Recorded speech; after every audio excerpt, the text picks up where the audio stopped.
Well, Happy New Year, everybody. Welcome, folks on Zoom and folks here in person. We have a special demo tonight. Bert Delisle from Edmonton, Alberta, is going to do an IRD, interactive remote demo. But we're going to go first through some priority business.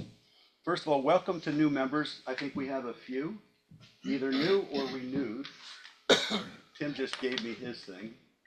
And Joe Becker. So you're new, right, Joe? Yep. Tell us a little bit about yourself. I'm originally from Bradford County, Pennsylvania, so northern PA, north of Williamsport. Work as an engineer, work for Penske Truck Leasing, been with them for about 10 years now. Last year, got into woodturning. So you've been woodturning about a year? About, yeah, off and on. Got a lathe off marketplace and trying to turn some stuff here and there. So. Well, this is a great club. I've only been a member here for a little over 3 years, maybe. 3 or 4. So, and it's a great group. Everybody shares what they know and is not afraid to tell you. And that's kind of how it should be, I think. Came a few months ago for a class, for a meeting, and it was great. Just haven't had a chance to get back. Well, welcome back. And we have open shop this Saturday from 9 to 12. It's always the second Saturday, unless there's some special arrangement. So welcome. Are there any other new members here or new folks to join us? I see some, yes. These two ladies are Ben Kaufman's daughter and granddaughter, I believe. So Welcome. They came to learn a bit more about their granddad's or dad's or granddad's hobby, so they could actually perhaps take up his yeah. mother life. Yeah, exactly. You say hobby or habit? Bad habit. Yeah, there you go. There you go. Yeah. You're welcome. Special guests. Thank you.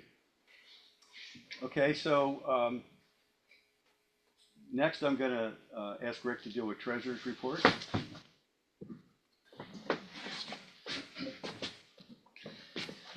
All right, so in the treasury, not counting what just came in now, we have $3,229, and then people gave me money tonight. So we did pay our rent, which is $1,200 to CrossNet. Yeah, CrossNet, which was Ben's charity. Which that's in lieu of paying Kaufman's rent.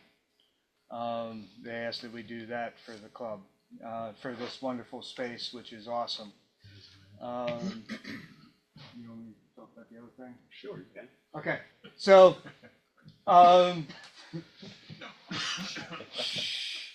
no. So the family had asked about, in lieu of flowers and all that stuff at Ben's service, for donating to CrossNet. So right now we have a little over 600. I didn't make that deposit yet. So if anybody else wants to add to that, so we can just write one check, I'd prefer to get it tonight, if you are so inclined. So. And if you don't, you can always donate directly to CrossNet in Ben's name. Yep. What's the membership fees this year again? $35.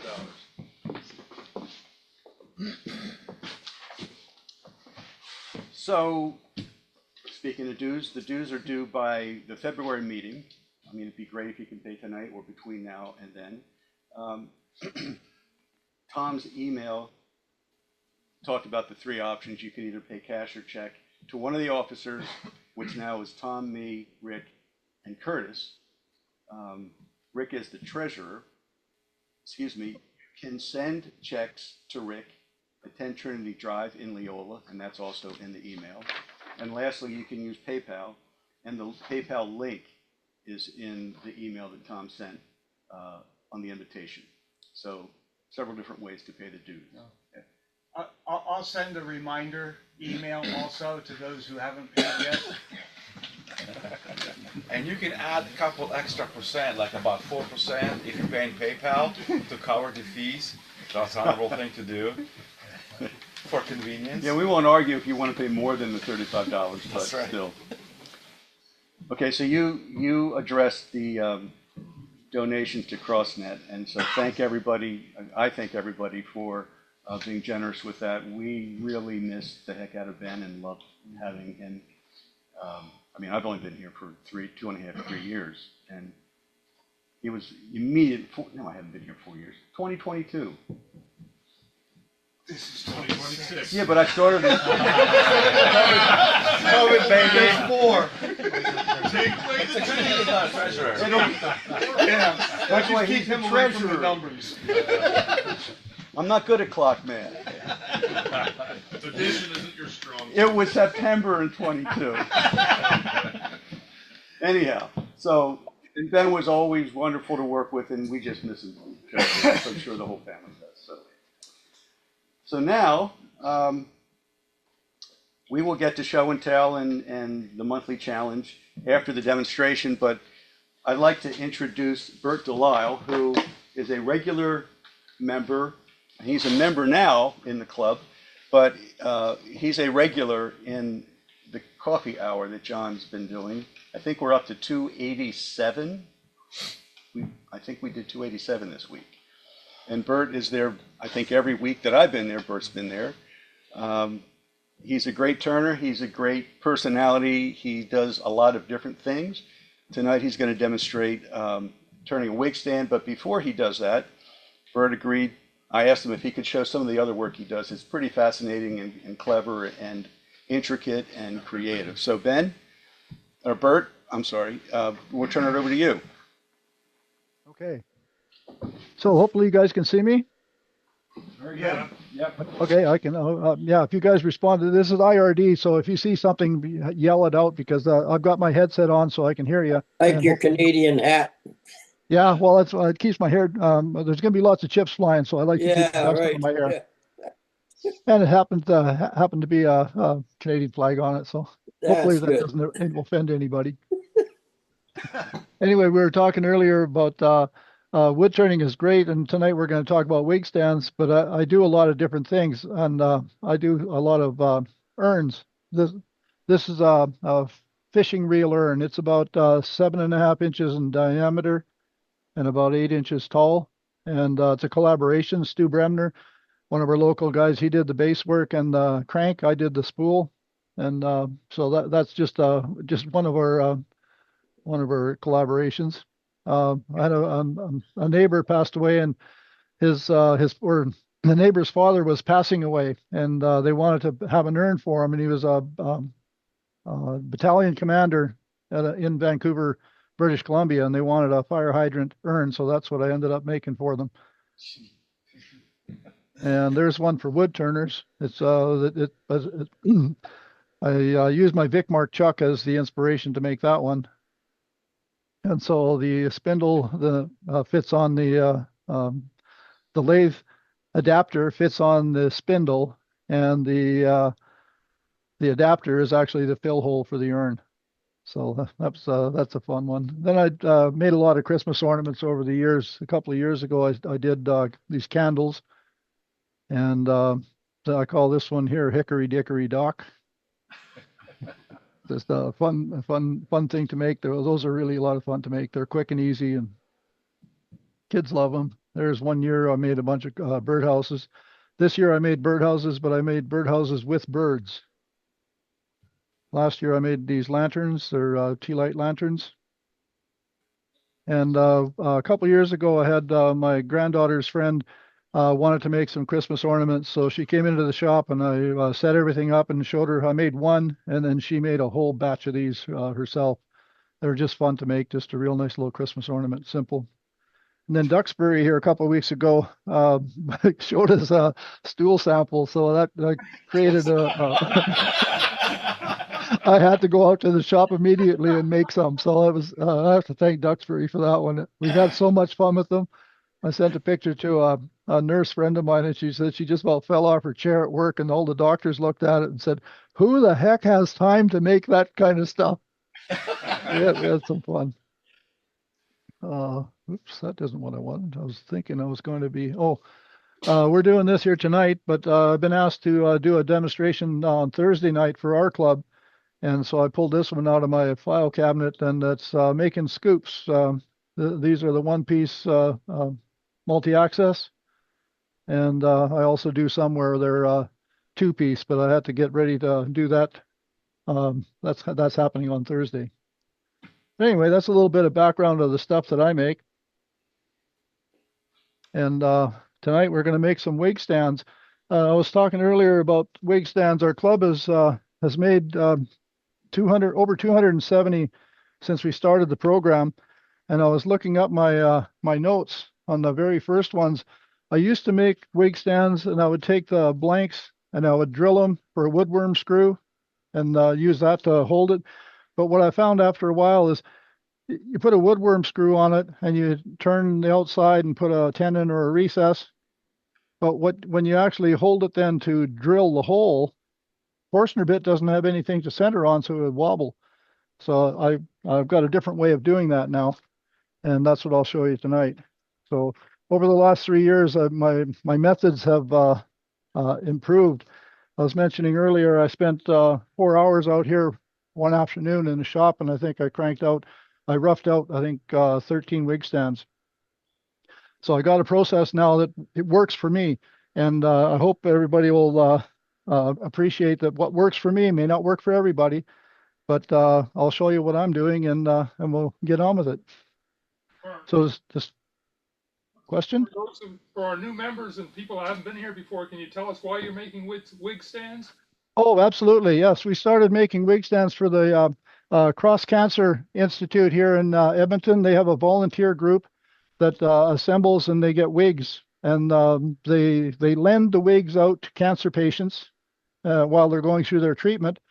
If they lose their hair, they got an opportunity to get wigs, and that's a volunteer program. It doesn't cost the patients anything for the wigs. They just borrow the wigs for the length of time they need them. But they always had a shortage of some place to dry them when they wear them, take them home and dry them. So we started making wig stands for them, and they love it. They said the people that get them are so appreciative because they get to keep them. A lot of people, they'll take a wig stand home. They have to give the wig back that they borrowed, but a lot of people are buying their own wigs because now their hair doesn't grow properly anymore, so they buy a wig, and now they have a wig stand to use it. And if they don't have a wig, they can use it for a hat stand. But so it's a charity effort from our club, and like I said, from the time we started to date, we've made I think Jeff said 274 wig stands we've donated. Okay, so without further ado, again, I start with 2 blanks, and I roughed them out on a bandsaw, of course, and I've got the center mark for the. See if that's a little better. So I got the center mark. I mount that in on the lathe and just run the tailstock up. And I'm going to put a recess on this side. It's going to be a temporary recess because this little divot is going to be the top of the base. And the this side here is going to have the recess.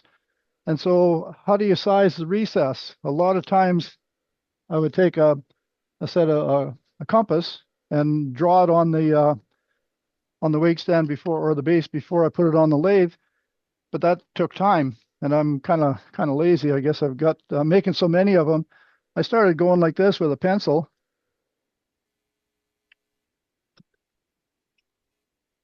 And now I know exactly how big I have to make the recess for this jaw. And I've got these jaws open about 1/8 of an inch, so it's almost perfect circle.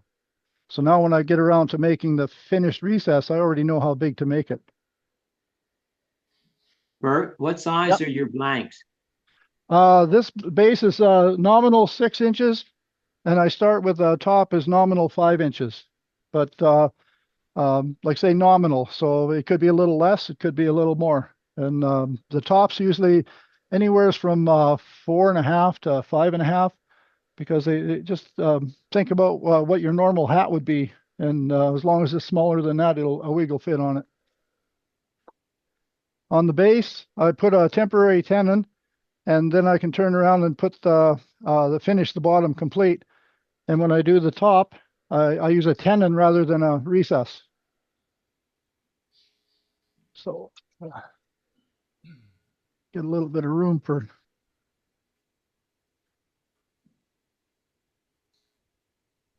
So as I said, I'm going to be doing a temporary tenon, and in order to find out where the temporary tenon should be, I just kind of eyeball down from the top, put my pencil across here, and that gives me a pencil mark for putting a recess. I got to put my face shield on. Now you'll notice that I'm just cranking the piece in a friction hold against the chuck. I've driven the little pin in the live center in so that it's in there over 1/8 of an inch into the wood. So I feel perfectly safe spinning it up this way because I don't stand in the line of fire. I'll crank it up a little.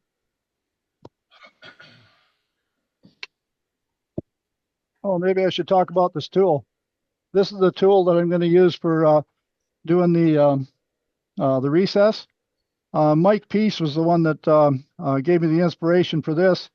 It's just a scraper that I ground on an angle, and now I can come in beside my live center, and it doesn't foul. Even on the small ones, I can get right up close if I have to put a small recess for a small turning. It gives me access to put in a recess, where the typical ones you have to be straight in line and you're always fouling on the live center.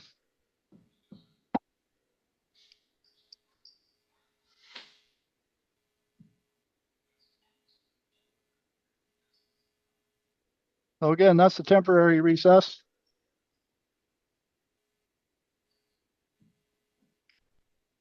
And like I say, when I'm setting up to do a bunch of these, I would do probably 6 or 7 6 or 7 blanks at the same time. So I would put temporary tenons on 6 or 7 blanks, and I've still got this is the bottom, so this is going to be the finished bottom. I'll go ahead and put the finished tenon on here.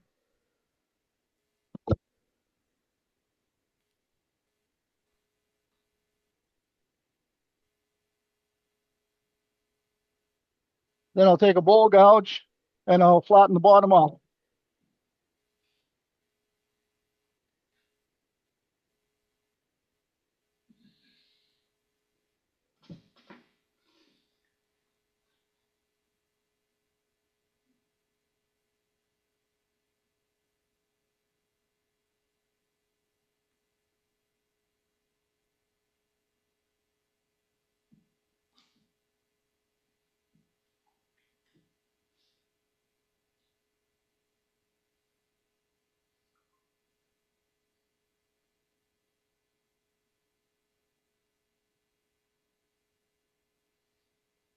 I usually put a couple of divots in the bottom just because it gives it a little bit of, it lets people that turn it upside down and look at it know that you've done something or thought about it.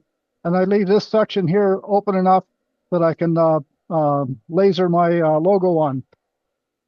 I need to make it a little bit bigger.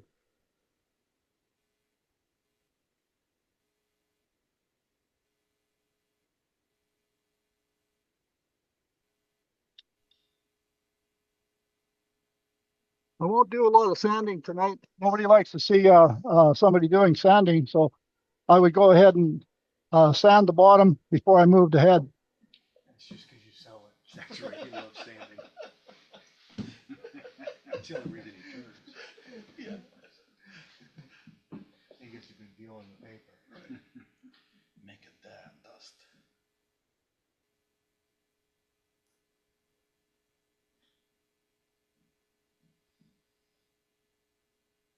I'm just going to touch this tenon up a little bit, or recess up a little bit.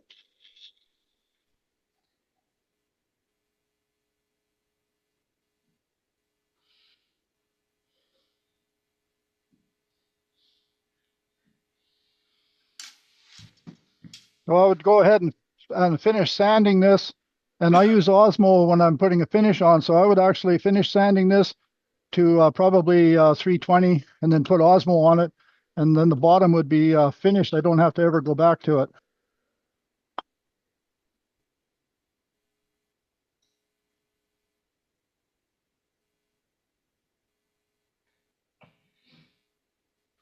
Now this is the top of the base, and you can still see I've got the little divot in here, so it's ready to drill.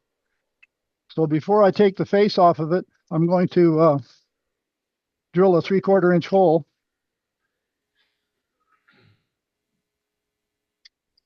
Can everybody see okay, or is the angle okay? Yes. It's good. Okay, so I'll slow my speed down a little bit, usually around 300 or 400 RPM. And I know that I'm going to put about a 1/2 to 3/4 inch long tenon on the stem. So I'm just going to make sure I go in deep enough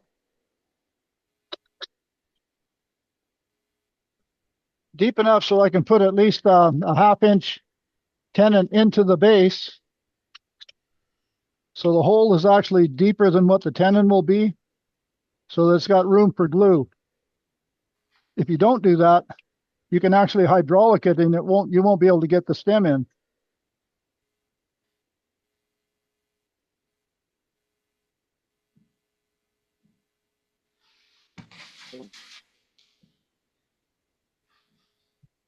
And then again, I always like to take a little bit extra hole in there because I need to take the top off and finish it. Again, we'll crank the speed up and we'll attack it with a bowl gouge.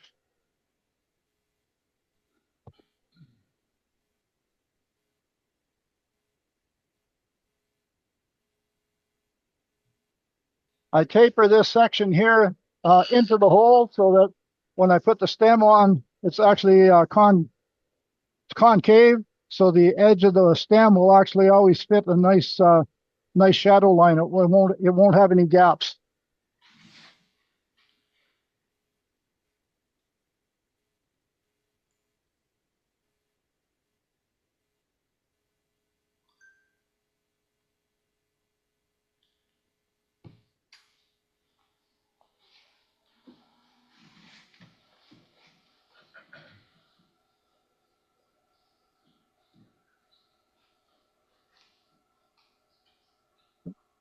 So on these wig stands, a lot of times the people that use them will have earrings or bobby pins or things that they work with a wig. They need a place to put them. So I always put a hollow in the base of my wig stand so they actually have some place to put that stuff.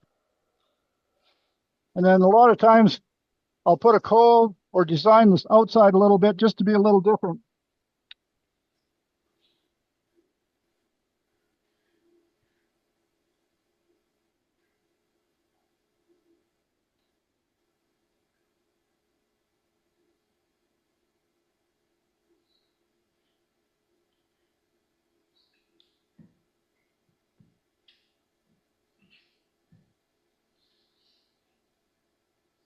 Change your camera view, Bert. Thank you. Absolutely. So yeah, anytime you guys see something, just holler at me. So basically I just put a little cove in here and put a couple of V-notches on it, and I'll just do some wire burning.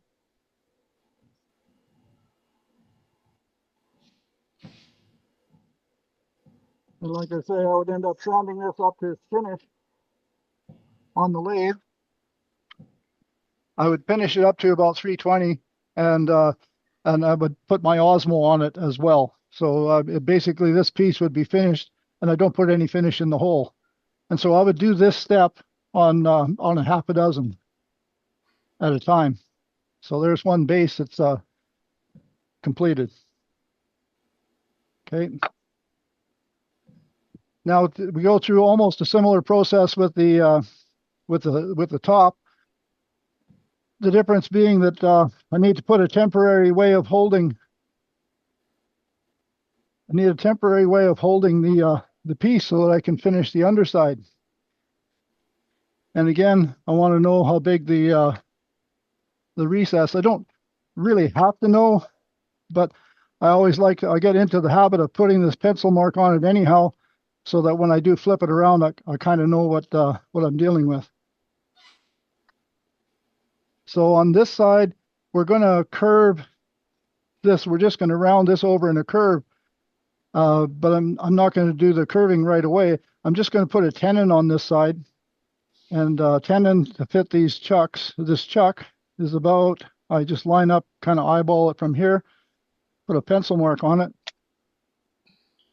And then for making the tenon, I just use a spindle gouge.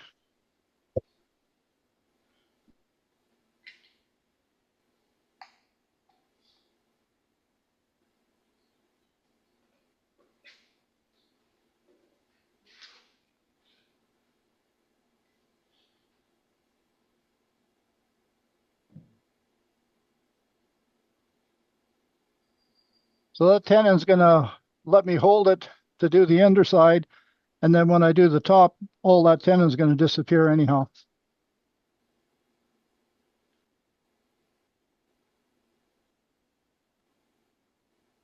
And again, I would say if I was gonna do a batch of these, I'd have a half a dozen or whatever tops and half a dozen bases.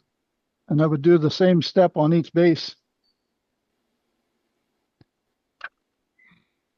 And so now this is going to be the top of, or this is the bottom of the top. So I need to get a divot in here in order to line up my drill. I just take my live center and just, oops. It must be a demo night, right? That's never supposed to happen. Anyway, I've got a divot in here now. By jamming that in there, I've got a divot. So now when I put the drill in here, the drill's got a divot to center itself on. And again, I drill this hole deep enough so that there's room for the stem plus a glue space.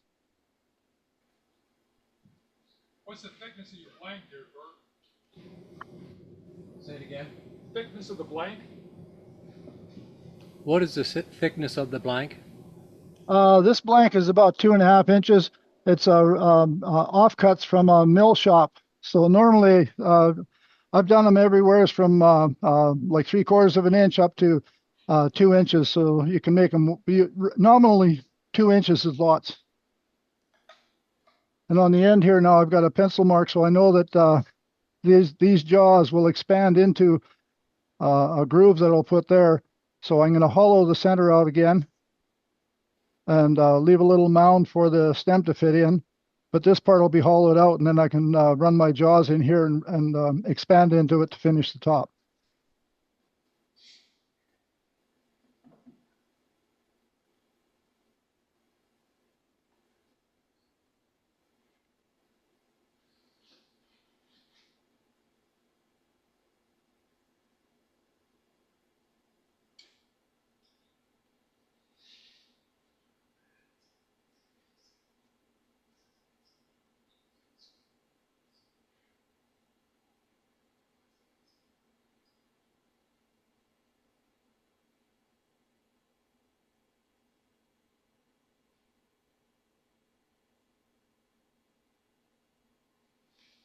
Again, on the top section here, I make it concave where the stem is going to fit so that it has a nice seat all the way around.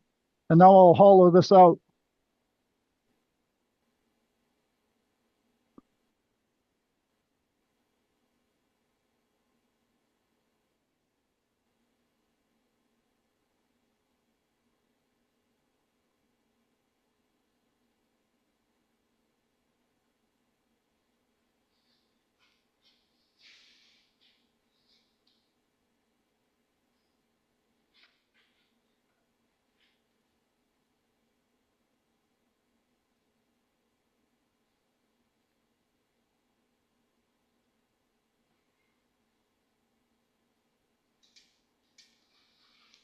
And again, I just use my recess tool for putting the recess in right at the edge.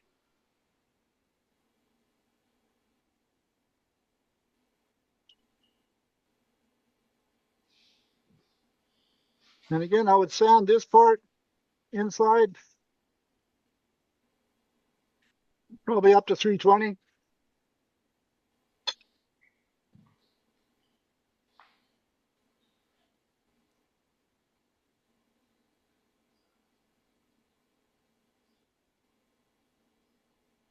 So now I've got a nice little recess in there. And if I measured it right, it should just, it fits nicely on the chuck in expansion mode. And now I've got full access to finish the outside.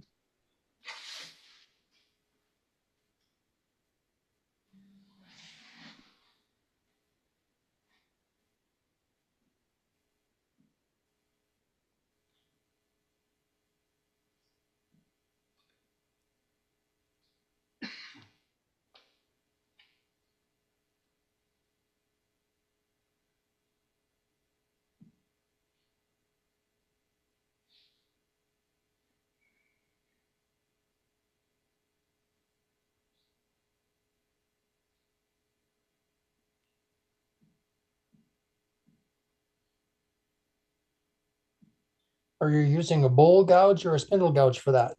I'm using a bowl gouge, a deep fluted gold bowl gouge.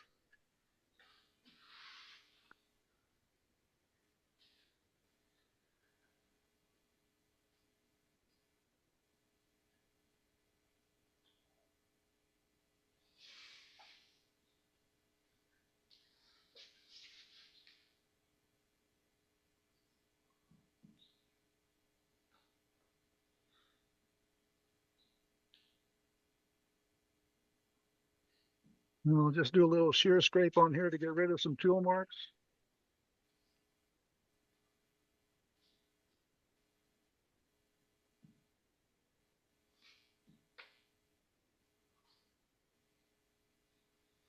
Can you show us a top-down picture? Oh, there's a little rough spot there, so Can you show us the top-down view? I can feel a little bit of a rough spot with sandpaper. So I just taken a look here, and sure enough, this when I cut it with the bandsaw, there's a little bit of a rough spot here, but I've got full access to it, so I just go back here and cut it off.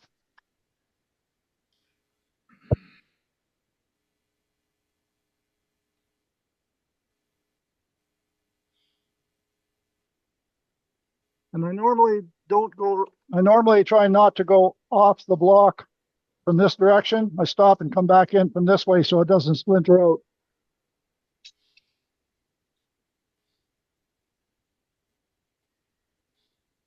That feels like it's nice and smooth now.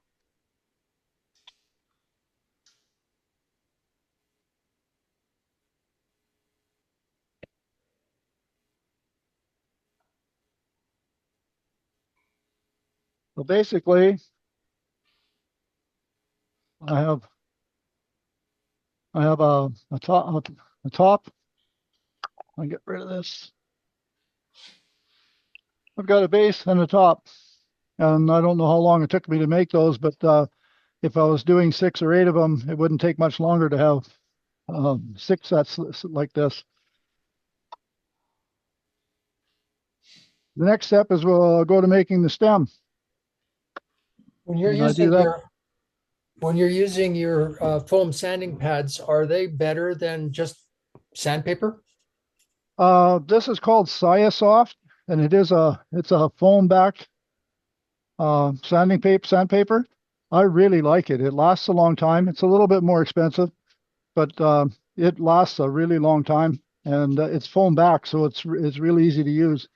It doesn't get into the very, very fine details if you're making beads and cobes and V-cuts, because the foam takes up some space. But for any of this kind of wig stand or round things, it's beautiful stuff.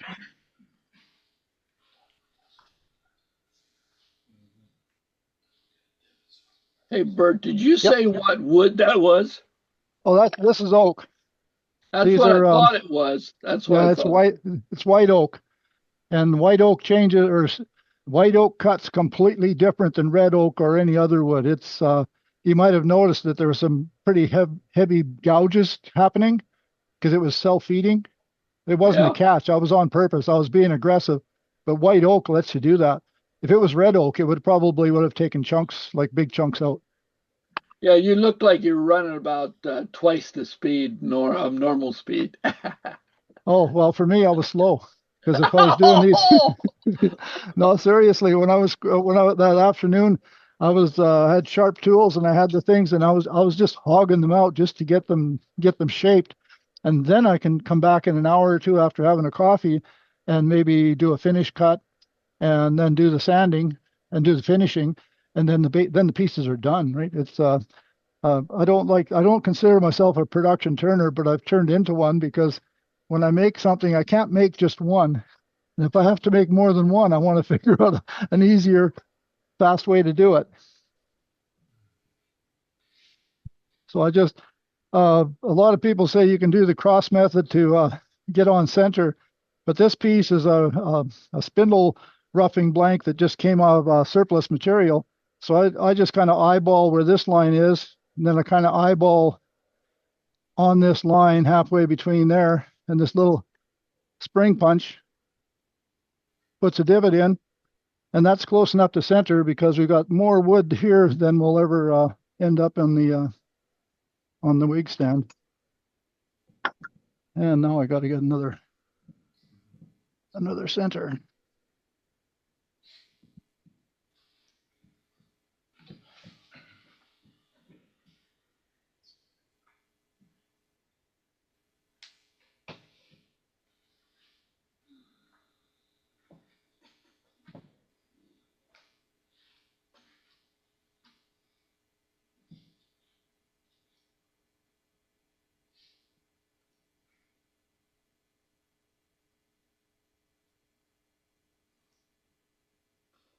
Well, you know what? I'm gonna have to get that other center because I normally size everything down to 3/4 inch, so I'll have to get that center that fell. If I can find it in all the shavings. Look at that. There you got it. And this must be a demo for this to happen. I see you're using your old man pickup tool. Yeah. Shavings also keep the tool from being damaged, you know. Oh, that's right. Yes. Yeah. It makes it easier on the feet as well.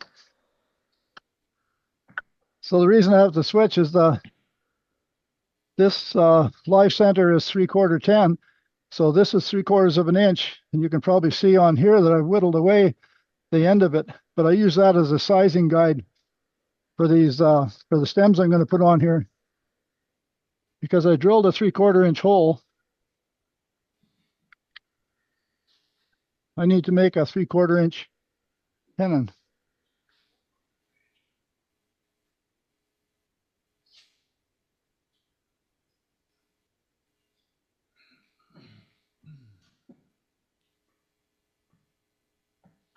Some people have looked at my live center. This is a one-way live center, and it has 3/4 10 threads on it. And people say, well, the end of it's not 3/4 10 anymore. And I tell them, no, that's on purpose. I tell them, they believe me too. I tell them I purposely sanded it down so that it would be smaller so that I could do this job. And they believe me. It's amazing what people will believe. So I'll start a little slower.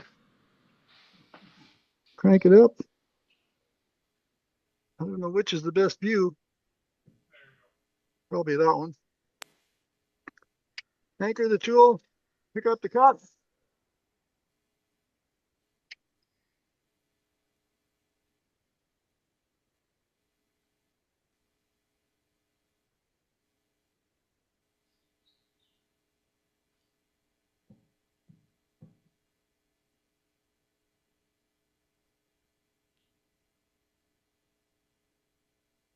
Again, that's about a 1/2 inch long.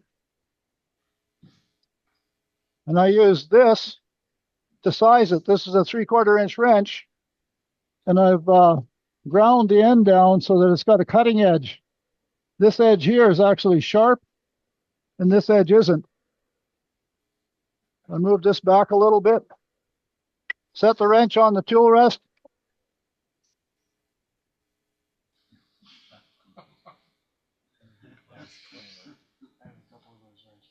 And that's a 3/4 inch tenon. However, it's a 3/4 inch wrench size, which is always a little bigger than 3/4 of an inch. So I have a block here that has a bunch of holes that I've drilled with my Forstner bits. And that's just a little bit tight. Just a little. It's too tight for glue. But I've learned that by using the wrench, it got me this quick down to 3/4 of an inch. Now I can take a skew and just touch it, and it'll be a perfect fit.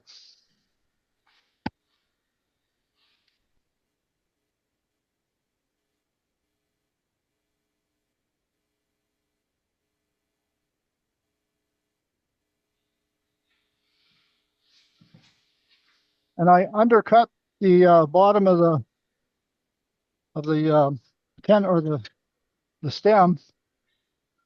There, that's a perfect fit. Room for glue, and it's snug. And it has a perfect flatter on it there, so that it'll sit flat even on the end of the. This is concave and this is countersunk a little, so when you put them together, they'll fit. There's no gap. And I always do both ends of the stick first, and then I worry about the center. How long is that stick? Again, when I'm doing these, I would do the tenons on both ends, and I wouldn't bother shaping the center portions until, if I had a half a dozen of these made, I would make a half a dozen of these with tenons on each end, and then I would come back after, maybe going for coffee or whatever, come back and set them up and finish the shaping. How long I found is that pardon? How long is that? This one here is might be a little longer than normal. This is 12, 13, this is about 14 inches. They like to have them anywhere from 10 to 14 inches. Some of the wigs they have are smaller, like or shorter haired wigs. They could take a shorter stand, but they've also asked for some. I've had to make them some that were 24 inches tall for the ones that have really long hair. So these blanks are this size just because that was the size that the offcut was. I could have cut this down a little bit and made it smaller, but I thought for shits and giggles, I'll just make it. That's how long it is, so I won't bother changing it. I'll just make these wig stands whatever length they are.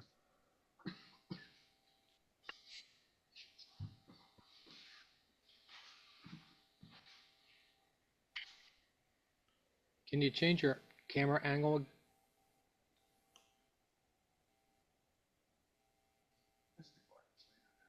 Change your camera, Bert.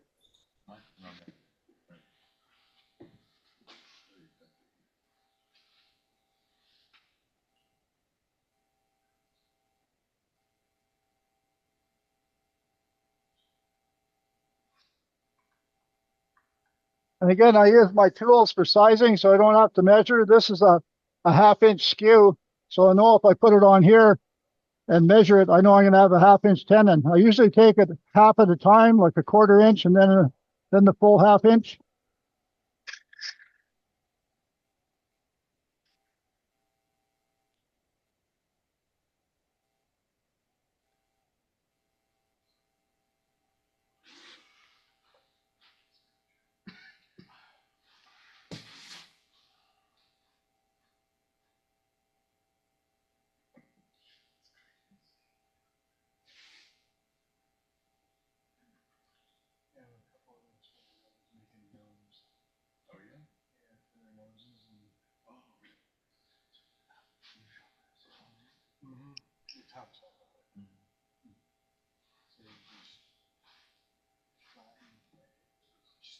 Now we'll just check the fit on this one.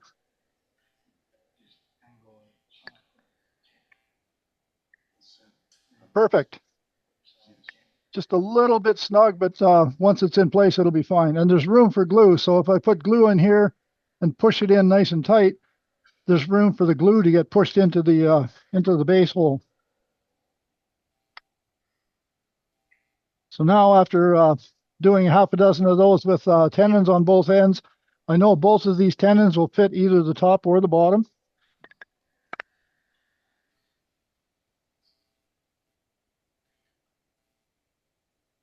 So they fit. Everything's going to be fine.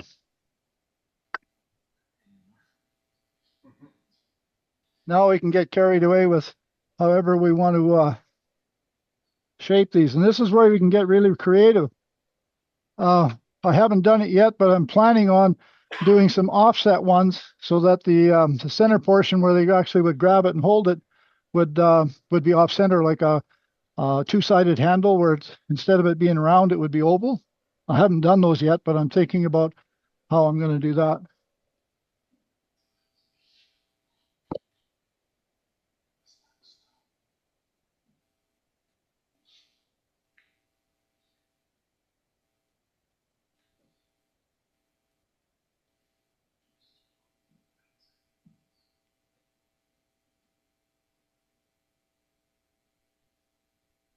So that's roughed out with a roughing gouge. And I like practicing with my skew. So now I'll do the finish cuts with the skew.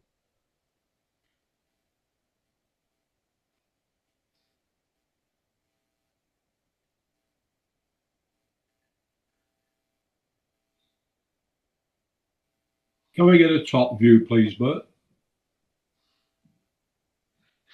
Okay, we'll have to switch over to this side then. So the tool rest is a little bit higher than with a spindle gouge. The idea is that when your skew is on the tool rest and you're cutting, you should be cutting in the bottom half of the skew at or a little above center.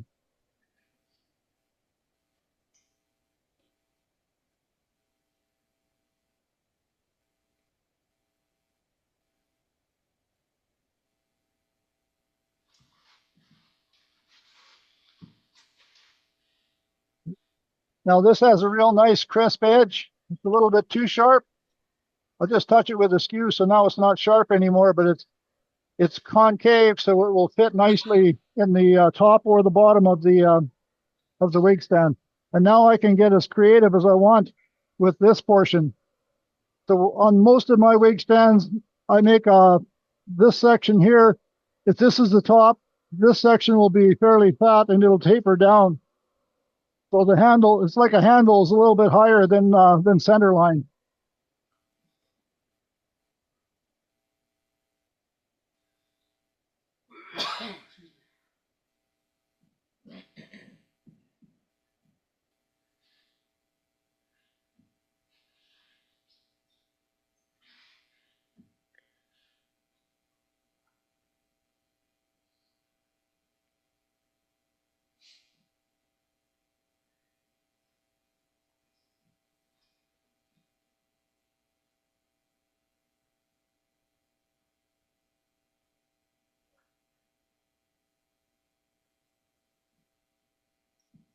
Well, here's a catch.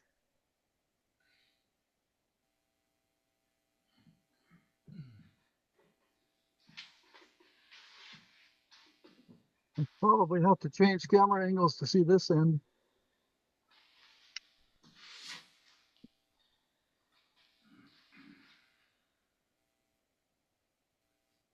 Oh, there's a vicious catch. I wasn't paying attention. Which end is the top again? Say again? Which end is the top again? I don't know if you'll be able to see me over here. I'm on this end of the, move this up a bit. How's that?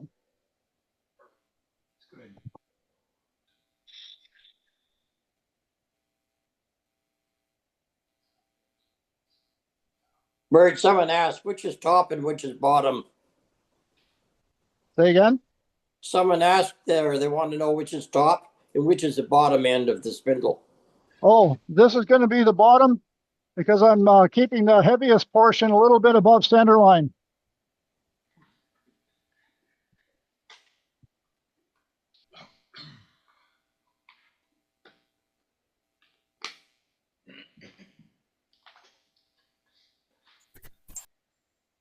And the base down here is going to be a little fatter than the portion up here that goes into the top of the wig stand.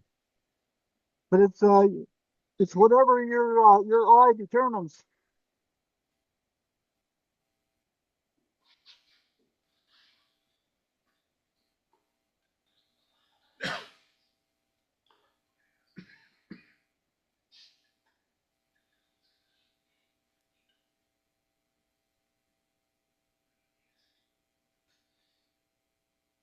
Do you try and size the top and the bottom to the stub you left in the other pieces? Probably have to get closer to the mic. Oh, sorry, just repeat the question. Where's the mic? Right there next to the toolkit. You're the mic. There it is. So do you try and size the top and bottom of that piece with the stubs you left in the other pieces? Say again? Do you try to size the top and bottom of this piece with the stubs you left in the other pieces? Do you try and match them or taper them together or anything like that? You're talking like on this here is going to be the base, and this is the base. Which camera are we on here? Yeah. So when I put these together now,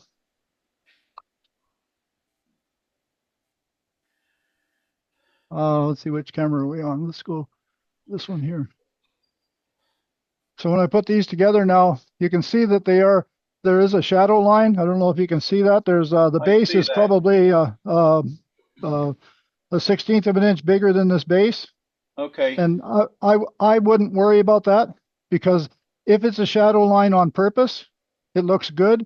If you try and blend these two together, you can spend an hour and never be happy with it. So I call that a feature. The most important part, though, is this is concave, and this one is concave, so that when you put the two together, there's no daylight. Okay. I don't know if you can see that where it's yep, I see that. fits. Thank you. And then again on the top, so this is a little smaller, this is a little smaller. So you slide this in, and again, there's the facet. You can see that there's a little bit bigger facet here than there was on the bottom. And I'm okay with that, because I'm more looking at the edge where there's no daylight around where they meet. And if this is sitting inside the wig stand and it's all glued together, nope, I've never had any user take one up and look at it with that level of detail. But I've had lots and lots of other people that have wood lathes, and they'll pick this thing apart till the cows come home, and that's okay. That's fine. So you're happy as long as the stem is smaller than the piece in the top and the bottom? Yep. So you have that shadow line's a nice detail. Well, I call it a detail. It could be even wider than this, and just call it like it's a feature. The most important part I found was when I tried to leave this perfectly flat, I would put this in, and if this part wasn't perfectly round, you'd always have a little gap. Like you glue it all together, and 2 days later you look at it and say, "Oh my gosh, I can see daylight in one spot." And I thought, well, how did that happen? Well, this was flat, but it wasn't absolutely perpendicular to the hole, if that makes sense. But by doing it this way, there's a gap there, and it's concave, and they're both concave, so the outside edges come down in there. You can even see a little wobble there, but that's okay, because now it's nice and tight. And when that's glued together, it'll never come apart. And that the lid just fell off when I tipped it upside down.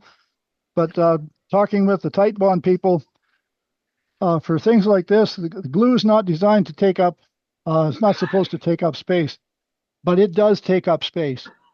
Like I think his name was Bill was saying, I mean, it's a plastic. When it sets up, it's a plastic. So there, you can hear the squeak in there. That's tight enough. And this one here is, it's loose that it'll come off, but it's not loose that it'll wobble. And there, the glue will take up that space, no problem. So how did we do for time?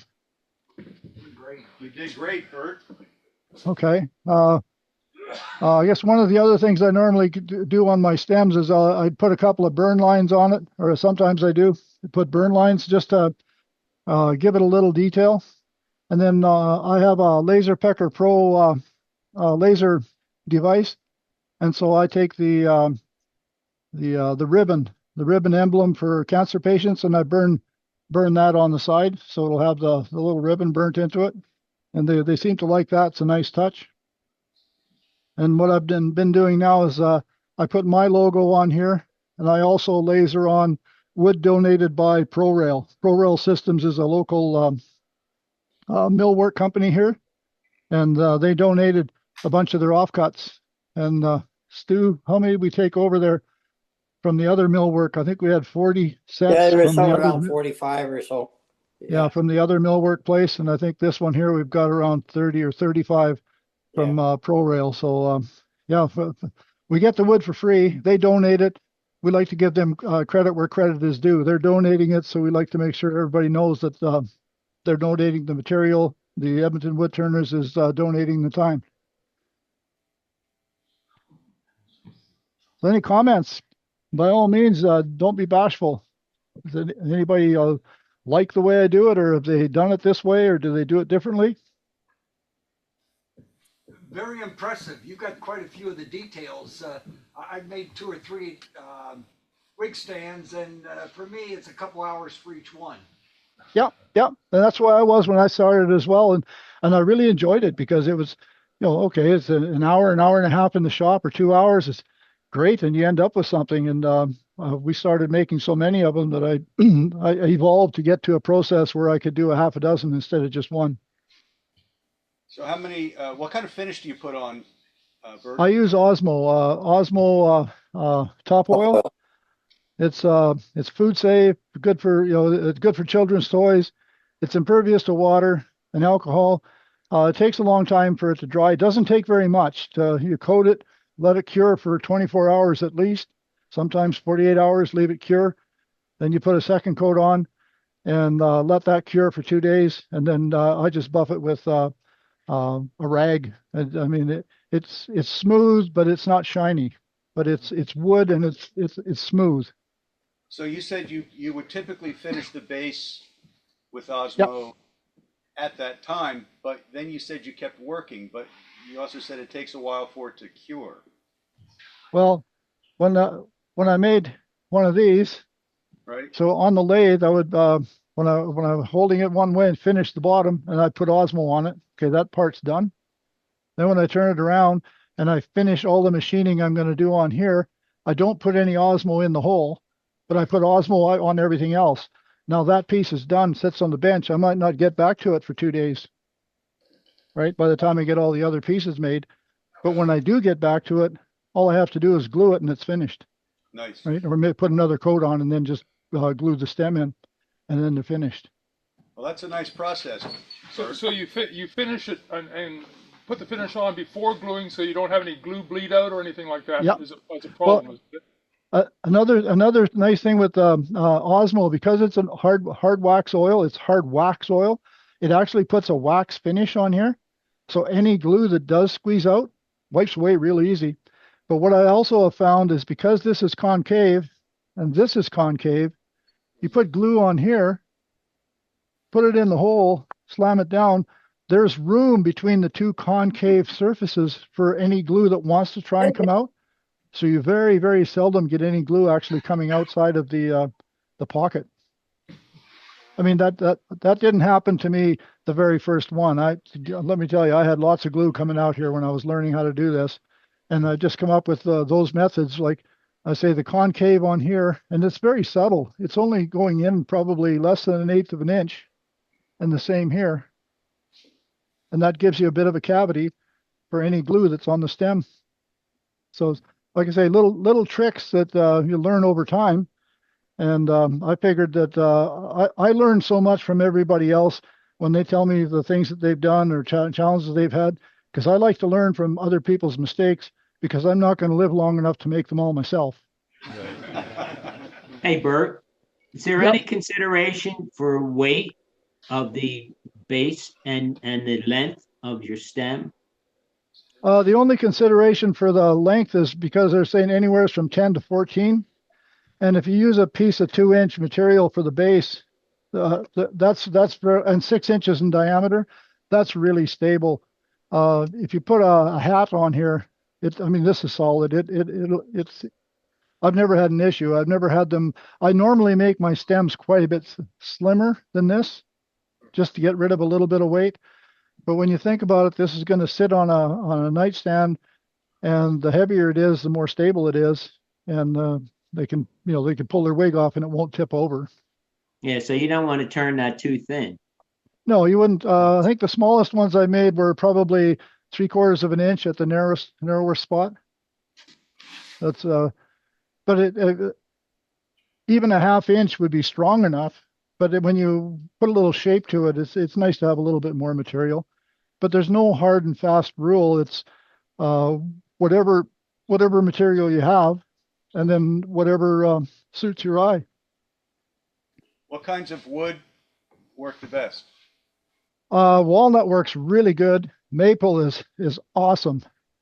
Ash is kind of like oak. It's kind of open grained. It looks beautiful. Like when this is done with Osmo, I've got some Osmo acacia, and with oak, the acacia makes the oak just pop, really, really, really pops. But as far as for working, maple and walnut are probably the easiest to work with. Poplar even works really good. Oak is probably one of the toughest ones to get a nice finish on, but it looks beautiful once it's done. Oak and ash. Getting back to the Osmo, is that applied with the lathe spinning or with it stopped?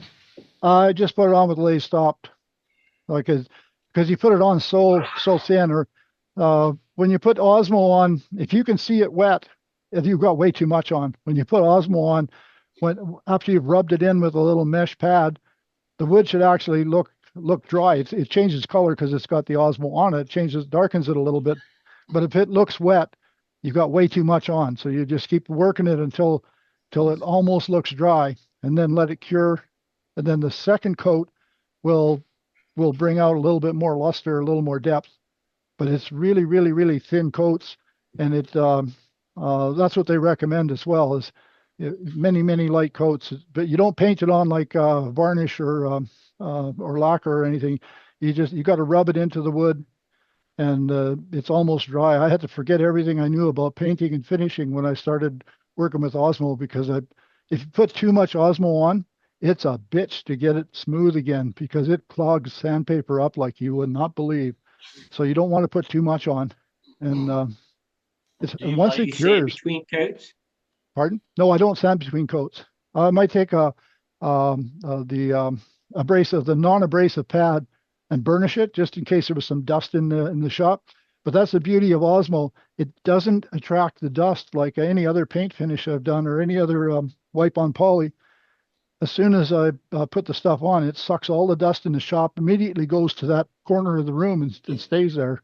And so I got to sand between coats. But with Osmo, you don't worry about it, because even if it hits it, it goes on so dry. But if you put it on properly, it goes on so dry that even if sand or sawdust does land on it, it doesn't stick. You just brush it off. What about your friction finish? My friction finish? Friction polish? Yeah, using it instead of Osmo. No, I don't use it because it's not not completely resistant to water. Like it's a shellac and boiled linseed oil. And I mean, it probably would work, but I worry about it because it's not impervious to water. Over time, if it gets wet a bunch of times, I think the finish would start to deteriorate. And I haven't seen that with Osmo, but boiled linseed oil works by itself as well. But I just like Osmo because it's got the hard wax portion of it. On your lathe, you have a second banjo. What do you use that for? I use that for when I'm threading. I can have my threading jig mounted in the other banjo, so I can do turning and then spin it around and thread it. And there's been so many times when if I'm doing something really long, I don't want to move my banjo around. I can set both of them up and just go from one to the other. Do you do your laser engraving before finish or after finish done? After the finish. I found if I do it before the finish, it actually burns the wood around and kind of toasts the wood around the engraving, so it makes it not as crisp. But if I do it after the finish, it only lasers where the laser is hitting. It doesn't seem to toast the wood outside of where the laser is actually lasering it. And with Osmo, yeah, with Osmo, it lasers fine. I just looked up on the internet for Osmo finish, and it's got two. It's got wood wax finish and Pollux oil. Which is it that you use?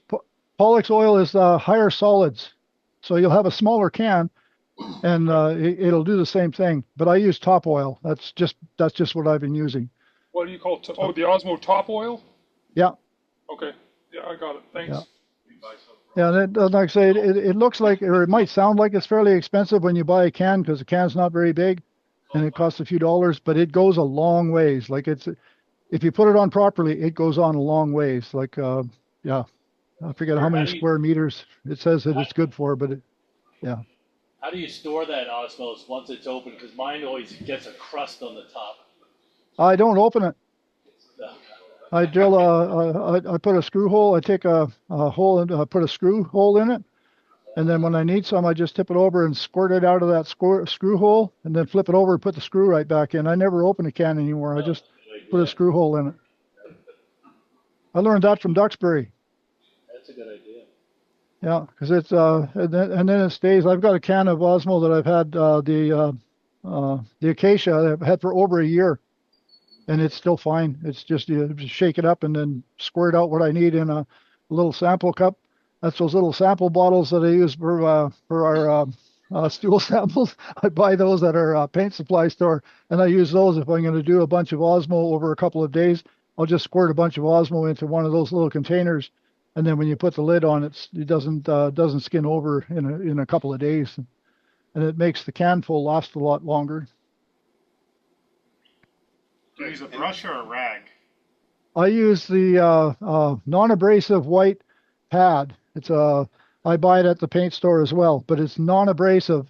It looks like a Scotch-Brite pad, but it's non-abrasive. You can get the white pads, but they have a certain amount of abrasive in it, and that abrasive will abrade the wood, and it'll end up in your finish. So you have to be sure that you're using non-abrasive pads or use shop towel.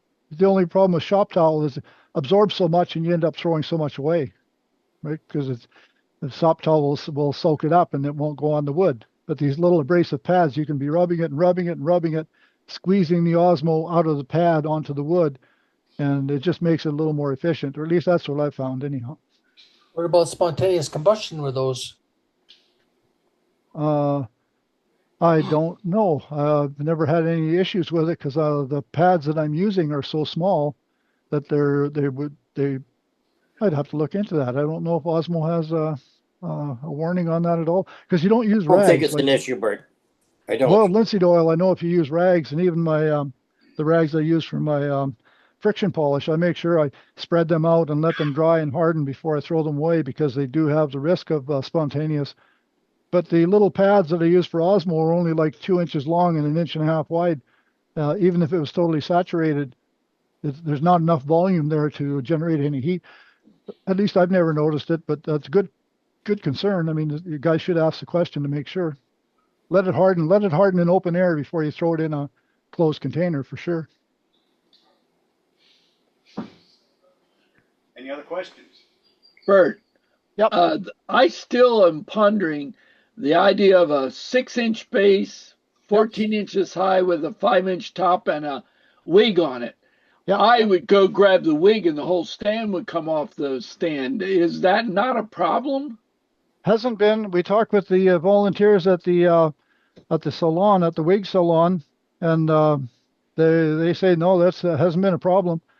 Because think about it, a lot of times these people are using a styrofoam thing, right? They just have this styrofoam form, like it's just a round styrofoam bulb, and there's hardly any weight to those at all. And that's what they put their wig on. And then when they take it off, they have to peel it off, and that foam thing's flopping around. Well, on here, if the wig part here is slightly smaller than your head, they can grab the hair and just lift it straight off. It isn't going to pick this up. It's not going to grab it tight enough to pick up the wig stand. At least that's what they've told us. I don't use a wig, so I don't know. But I rely on the the volunteers at the Cross Cancer Institute, and they love them. They think what we're doing is fantastic. They just love them. I didn't think about it. You're right. They would grab it by the hair and lift it up. Yeah, that makes sense. I would have. Yeah, I don't wear a wig either, so. He's thinking.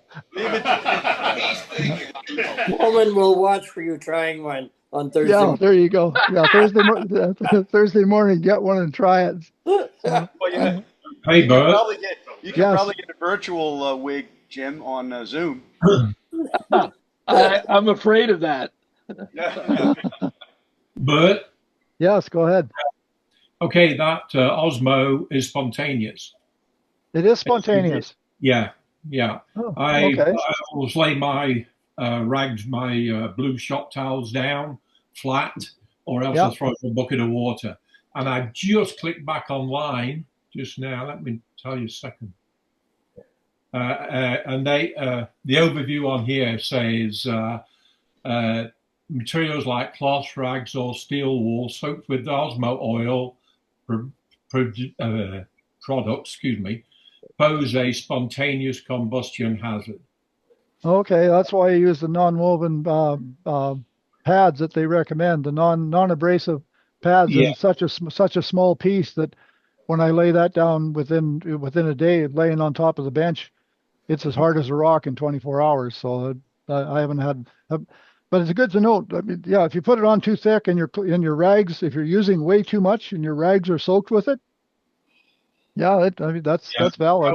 That's a good point, actually, Bert, because I never realized that you were using those small pads. I've always used like shop towels, like I did with previously using wipe-on poly. Yep. Right? Yeah. And I think that's like I said, I had to forget everything I knew about putting a finish on with conventional stuff prior to Osmo, because and I made some mistakes with Osmo where I put it on way too thick, and it's a lot of work to get it off, because once it cures, it is a bitch to get off. It really sticks like shit to a wool blanket, I'll tell you. Yeah,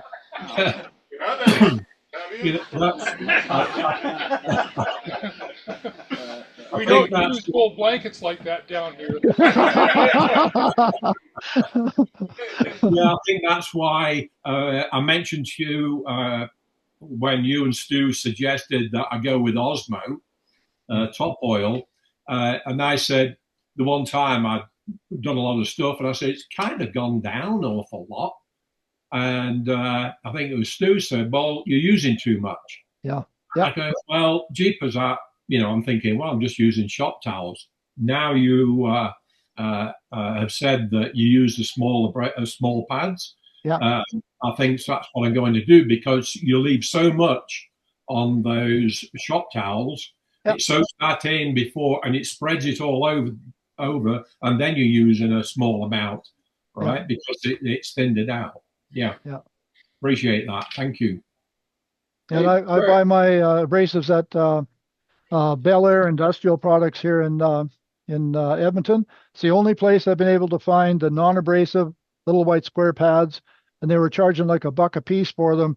But if you buy a little stack of them, I think there's 10 or 12, cost you like $9 for a package. And a package lasts me probably over a year. Hey, Bert, the other thing I noticed when I was using it, if you have wood, all wood doesn't always have the same absorption rate. Yep.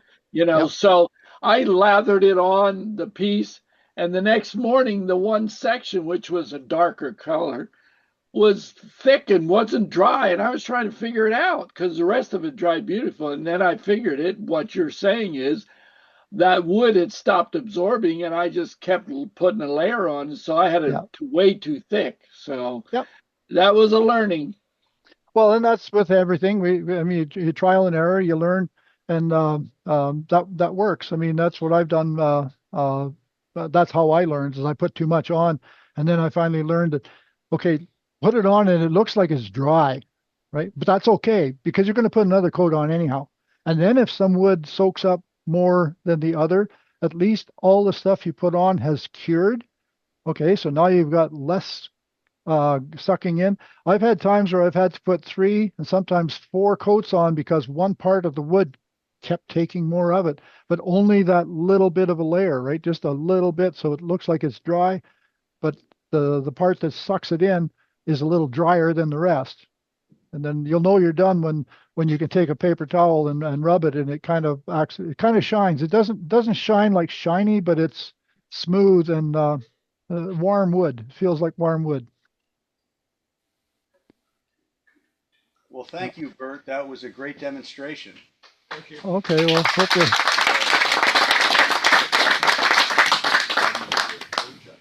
Well, thank you for the opportunity to do it. This has been fun. It's been fun for me. I hope you guys enjoyed it. I know I did.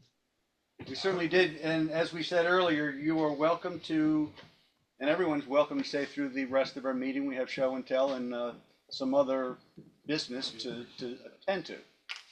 Excellent. Well, that's fantastic. Well, I'll probably stick around. I'll start cleaning a little bit here, but I'll just watch. I'll stand back and watch. I'll mute myself and I'll watch you guys. Okay, thank Bert, you. what's cleaning a shop? What does that mean? Well, actually, that was kind of a lie.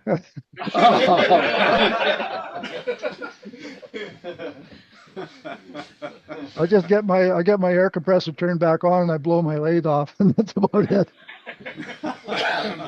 That's what floors are for, right? Oh, Bert, Yeah. I open the window on the other end of the shop and I get my leaf blower and I start at the door and work my way toward the window, and that works really good. So. Boy, if I did that, I'd have the fire department. They'd think my house is on fire.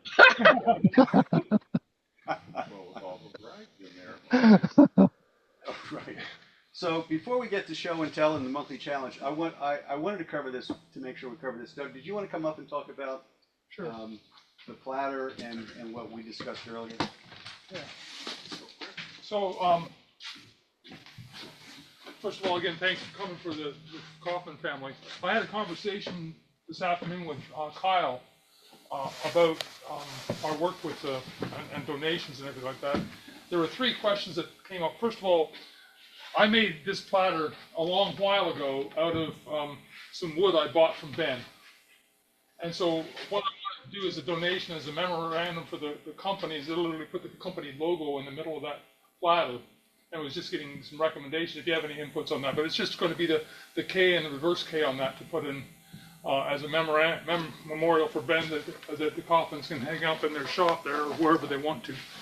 The second thing that Ben mentioned to Ben is the idea of, for the family, literally making pens out of wood from Ben's shop. And Kyle said he had 3 bags of cutoffs that he got from Ben this summer that were scrap that he was supposed to burn in his wood fire or whatever as kindling, but it wasn't burnt yet because it wasn't really convenient as kindling. But it's all these cutoffs and turning, and as you know, guys know that you can get a lot of pen blanks out of some of those cutoffs. So he's going to deliver those pen blanks here.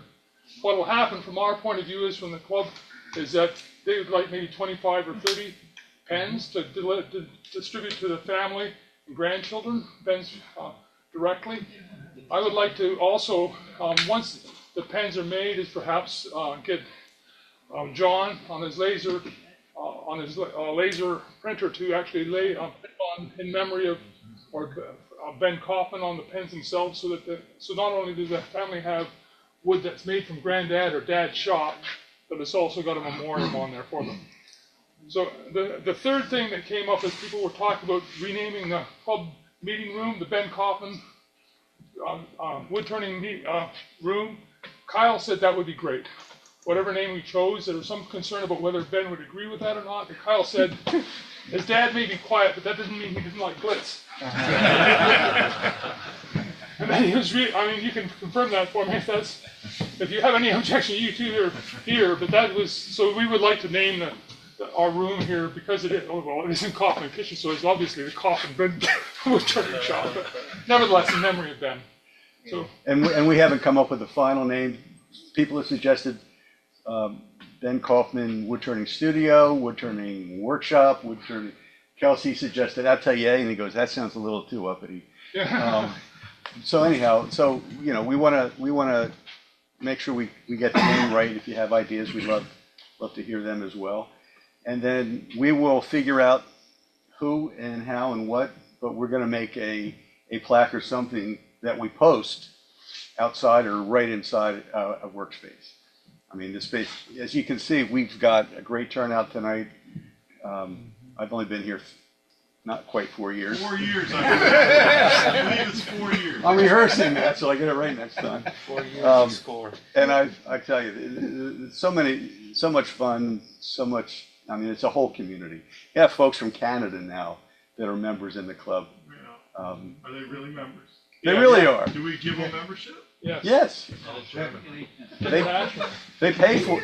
They buy it. They pay for membership. They send their money back down here from Alberta Oil. Is it colored money when you get it? Regular money. It's kind of funny. Has a little loon on it. Yeah. No, so I have anyway. a question. Is that platter a glue up? No. No, it's not. Can you show that closer and can you show the back of it? Of the platter. Yeah. I got it. That's the front of it. And that's Very the nice.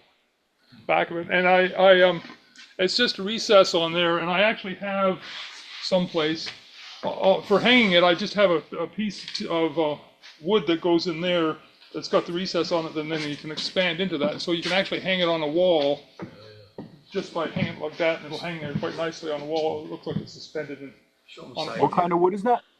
This is walnut.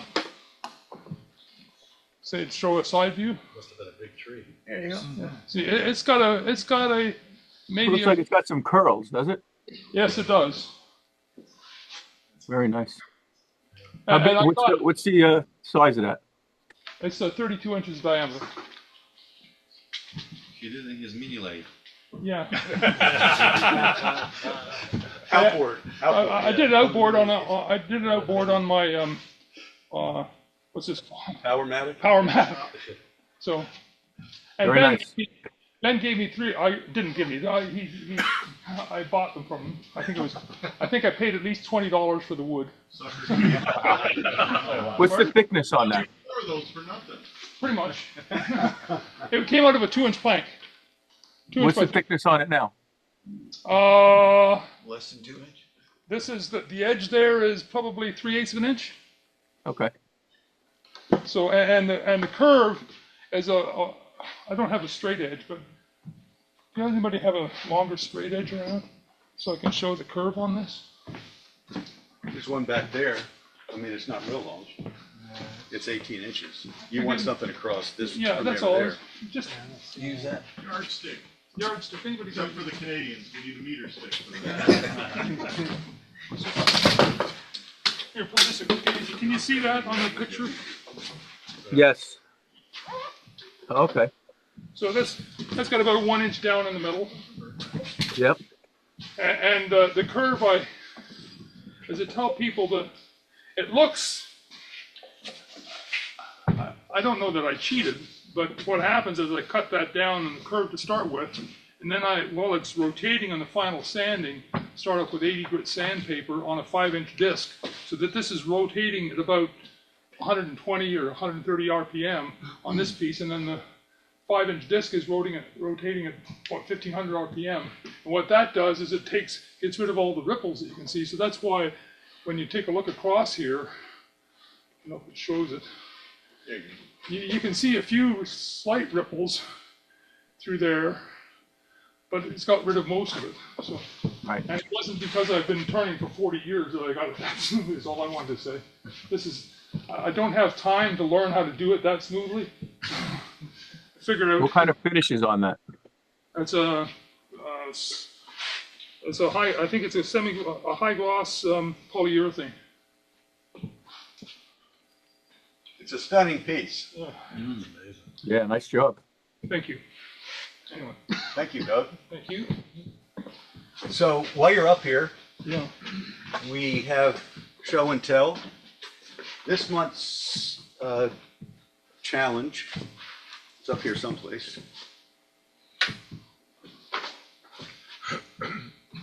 Matt submitted these. Turn the page, turn something representing a fresh start, new habit, etc., symbolizing the new year.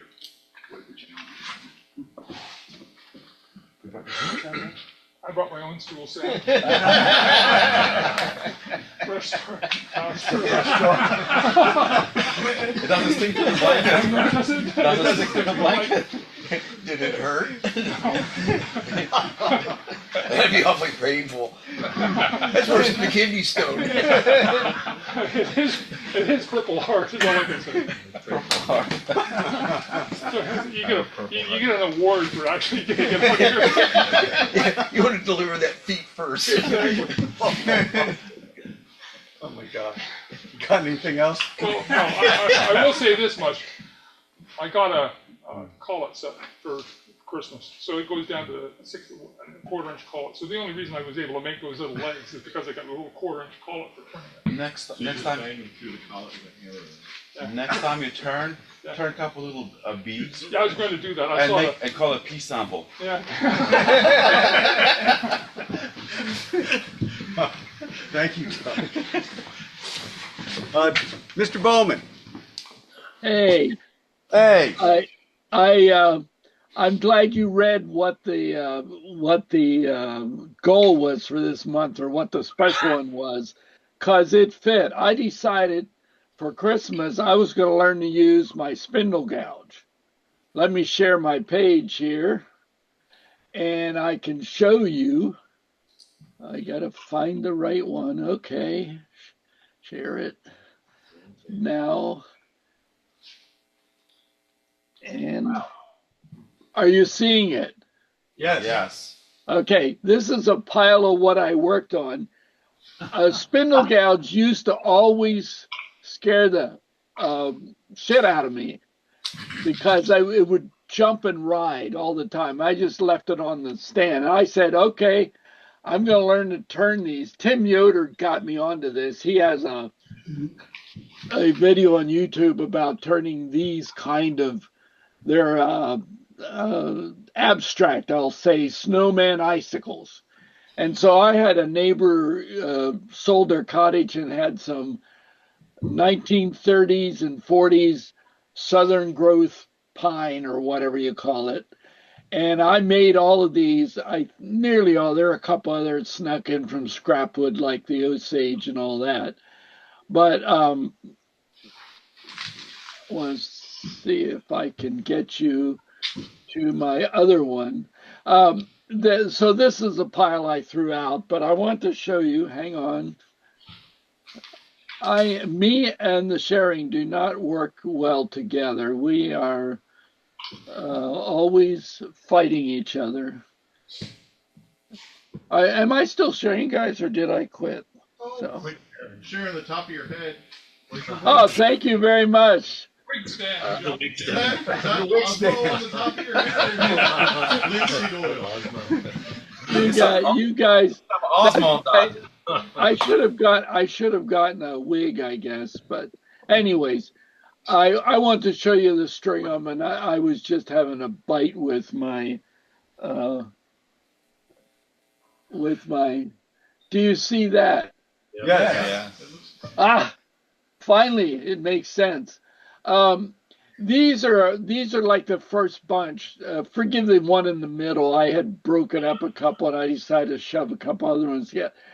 But I tell you, the spindle gouge has become a tool I more readily pull off of my shelf now. First, I had to learn to grind it right. And then I had to learn how it will bite me if I don't use it right. So, and then my dear wife painted these with iridescent paints on the bottom.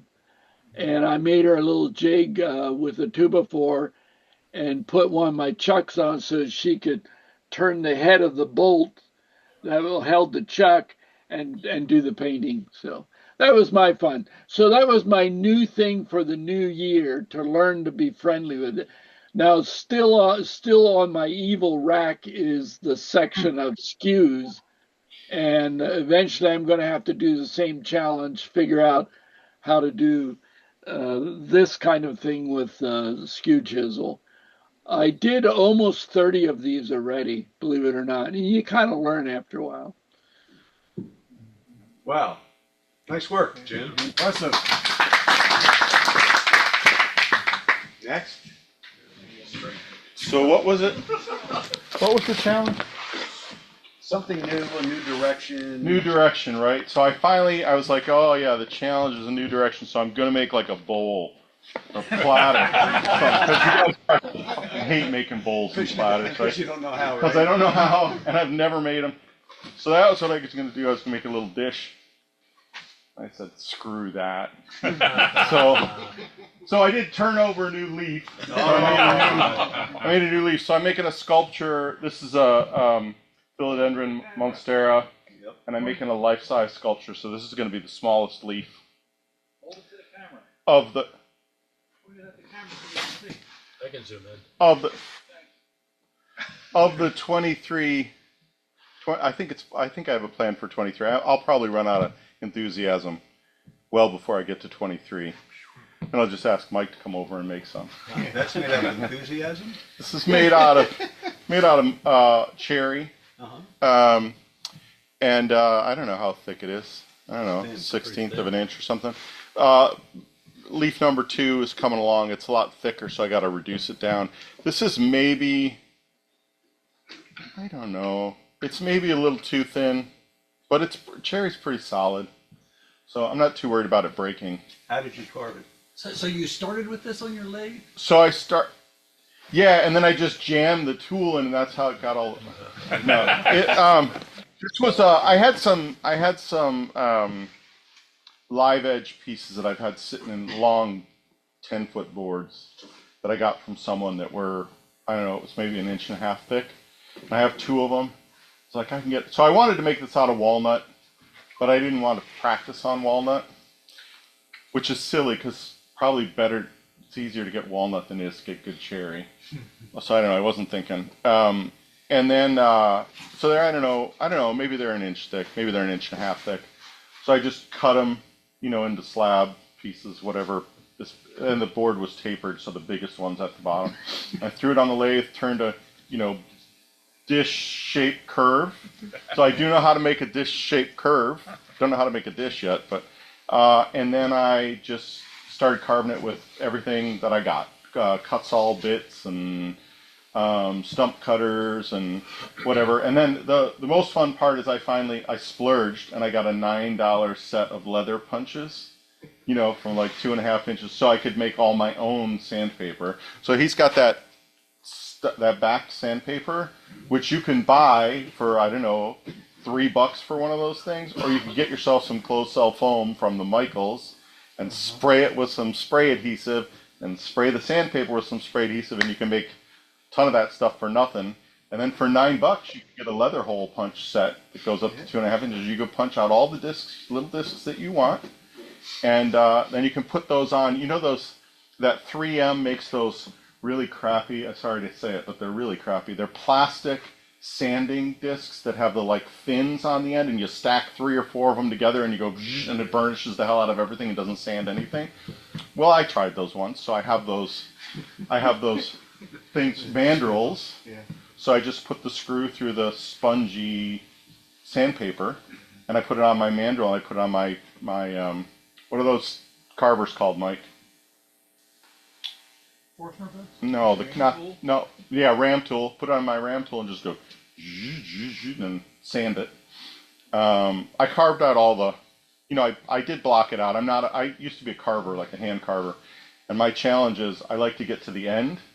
I don't like to do the process. So I was hanging out with Michael Kays, and we were talking about how really you should block everything out first.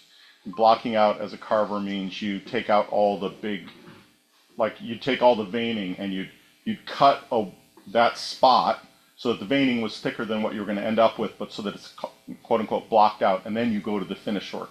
So I started doing that because I thought if I'm going to carve, I should be a good carver.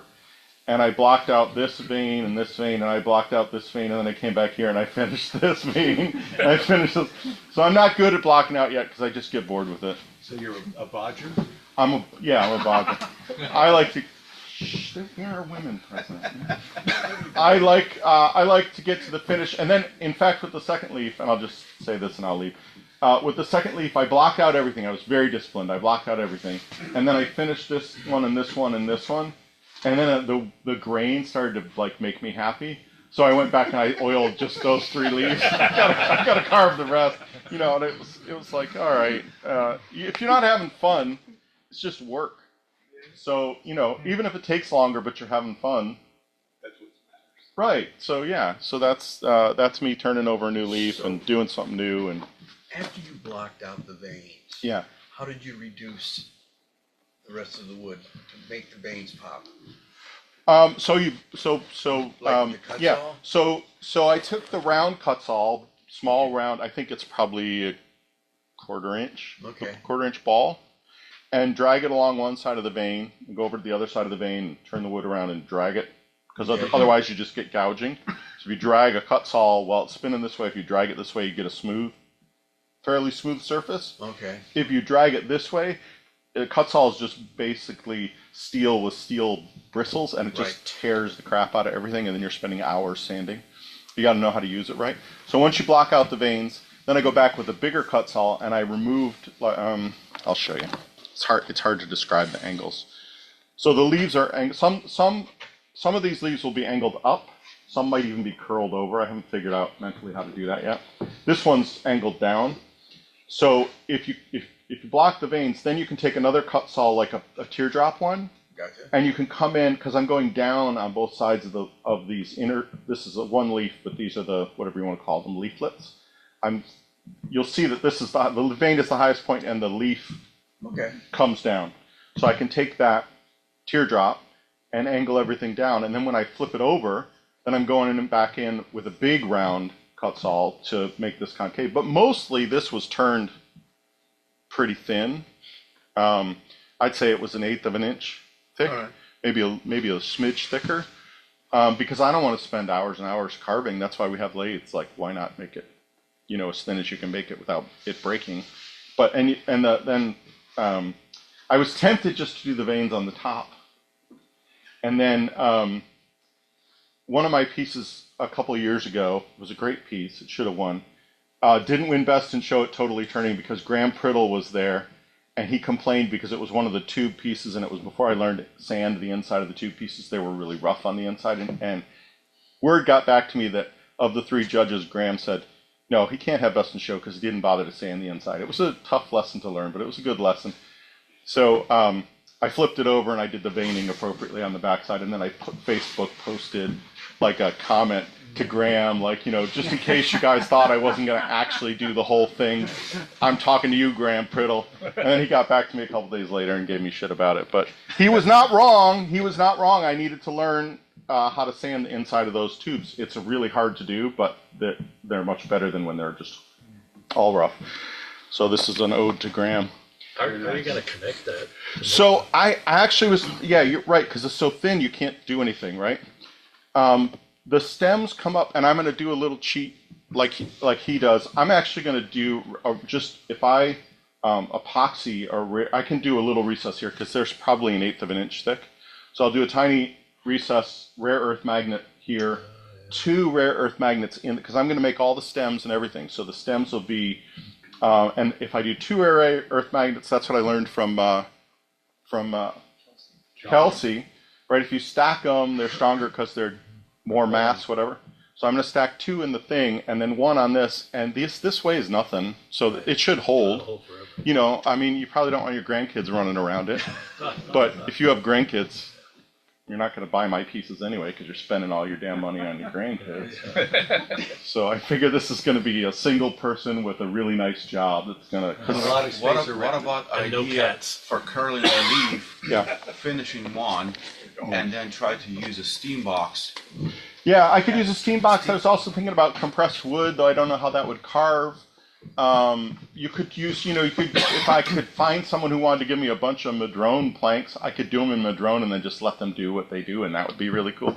There's tons of ways to do it. I'm not concerned about how will I get. I'm definitely not going to take a big block of wood and carve it so that because you wouldn't be able to do the veining. It's going to have to be a post carving process, and it may be that I don't do that to any of the leaves. So maybe it's just too hard, or things start to split, or whatever.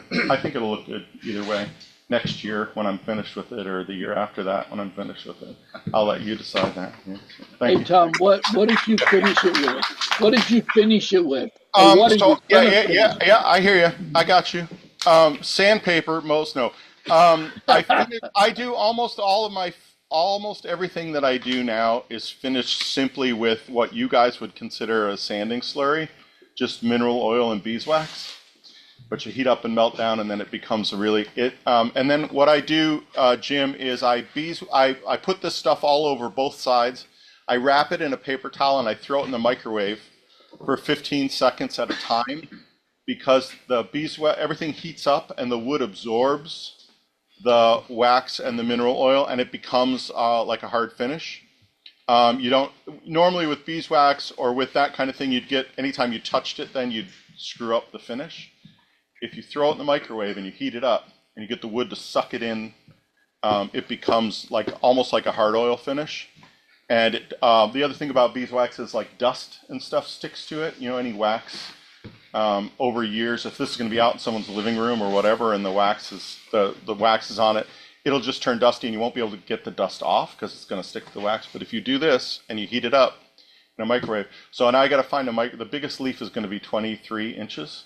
So I got to find a 23-inch square microwave, if anyone knows of a 22. I'm guessing there's another way to heat it up, but the microwave works really well because you can heat it slowly and gently and let the process work for you. And then all the oil that's excess just goes into the paper towel. It's just absorbed by the paper towel. So it's worked out pretty well for me. That's most wipe it off after you take it out? Yeah, I wipe it off after, mostly I wipe it in, I guess I would say. After I take it out, and I'm not using shop towels because they have too much fiber. I'm just really using like whatever kitchen. No, I'm not using your $3 a sheet towels. I'm just using regular old from the grocery store paper towel, and it works great, and it doesn't leave any fibers or anything.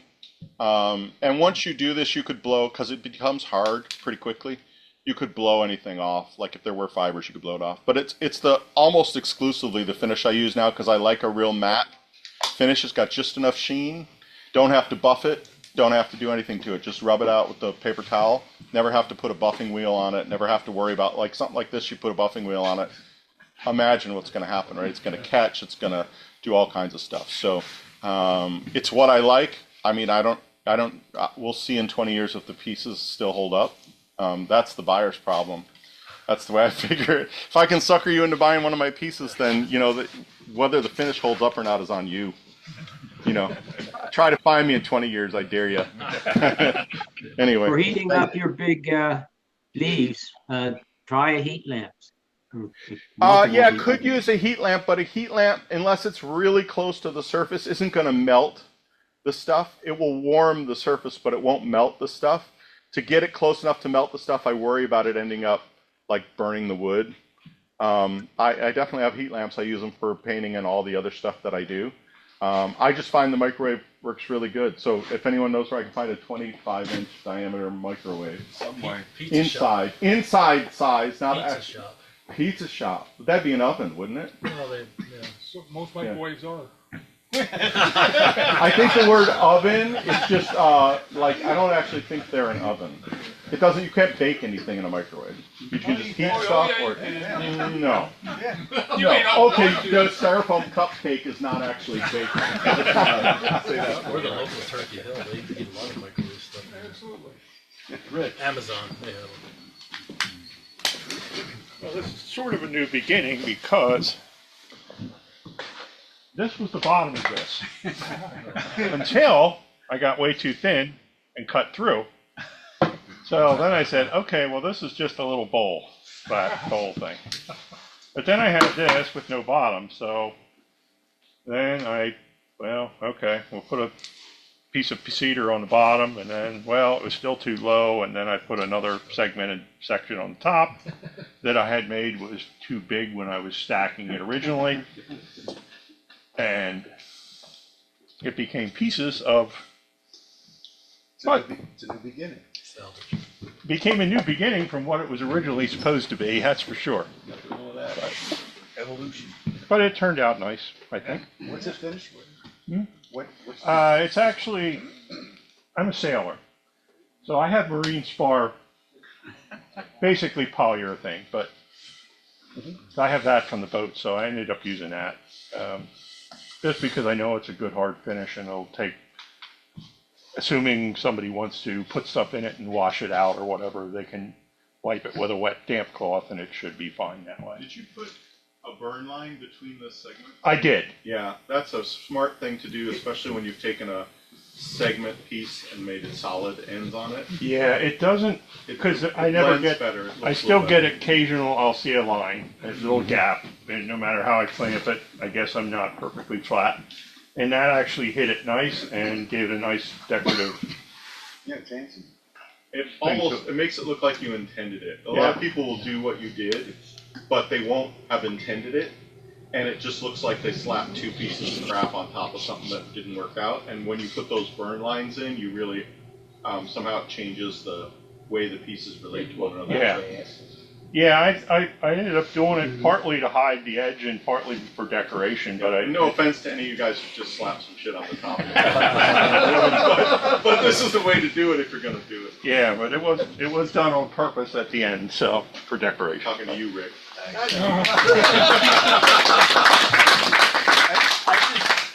throw crap together and say, yeah, it looks good. Oh, yep. Good enough. Good enough. Exactly.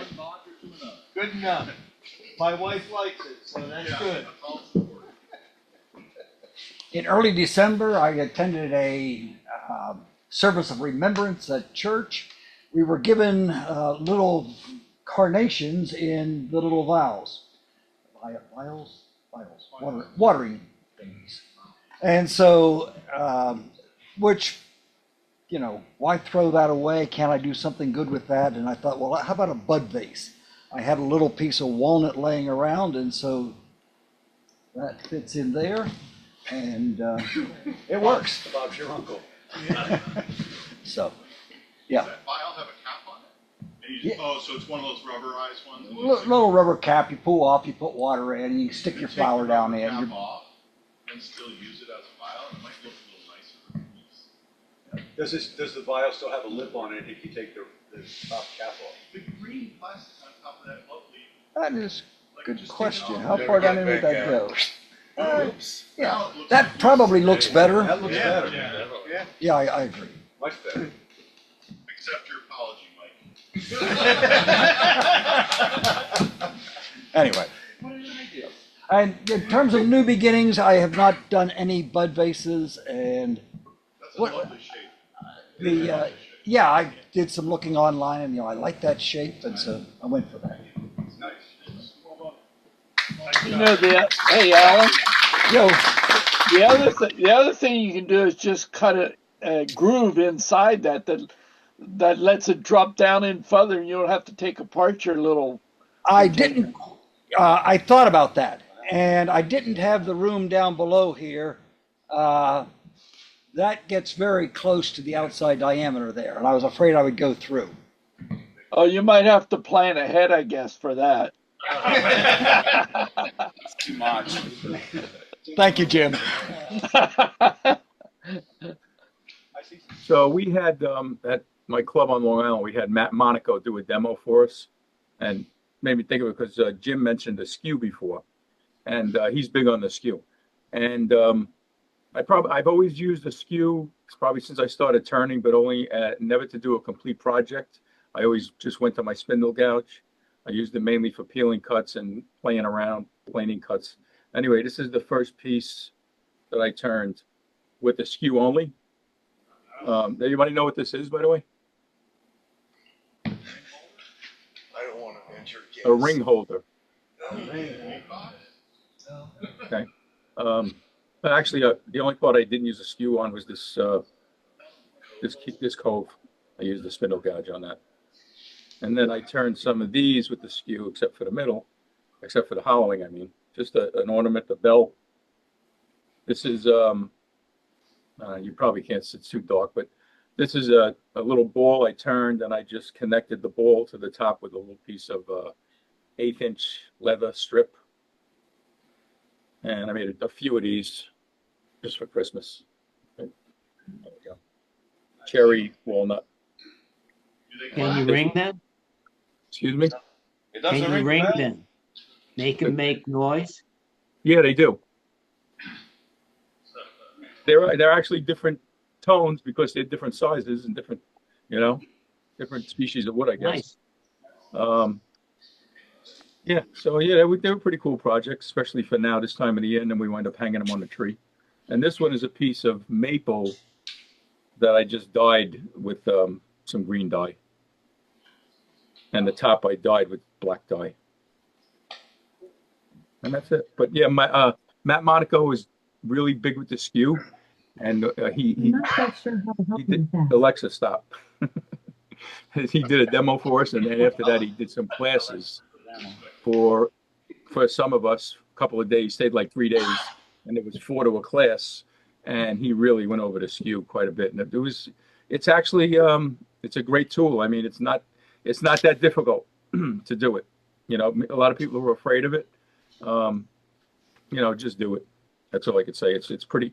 It's a great tool. I use it all the time now. Nice. That's it. Thank you, Gary.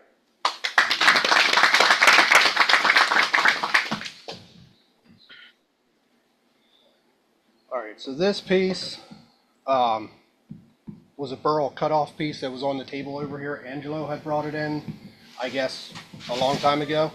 And Barry came up to me, this was a few months ago. Actually, I haven't been here in a few months. But anyway, a while ago, Barry brought it up to me. He's like, this piece has been laying here for a while. Nobody knows what to do with it. Take it.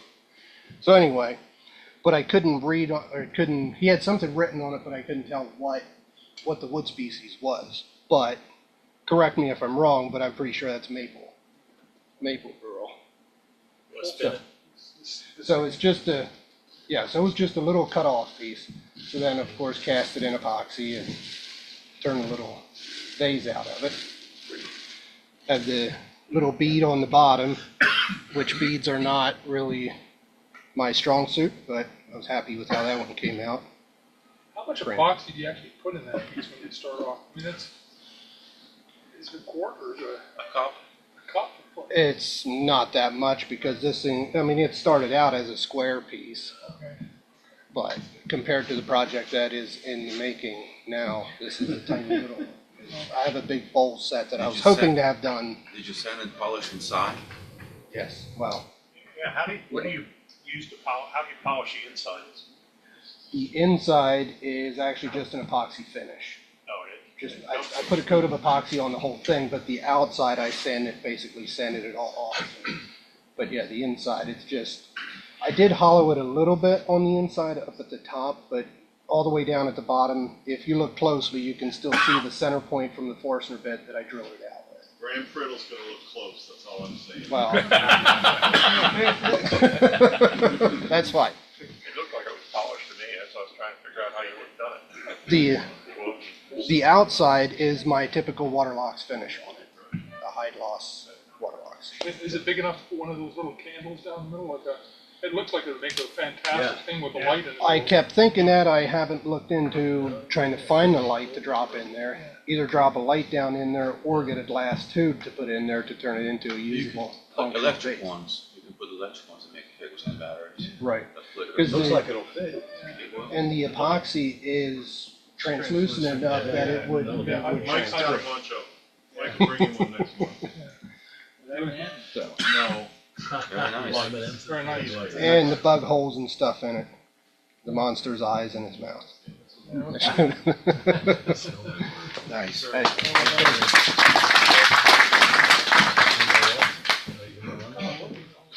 They were talking about turning over new leaves.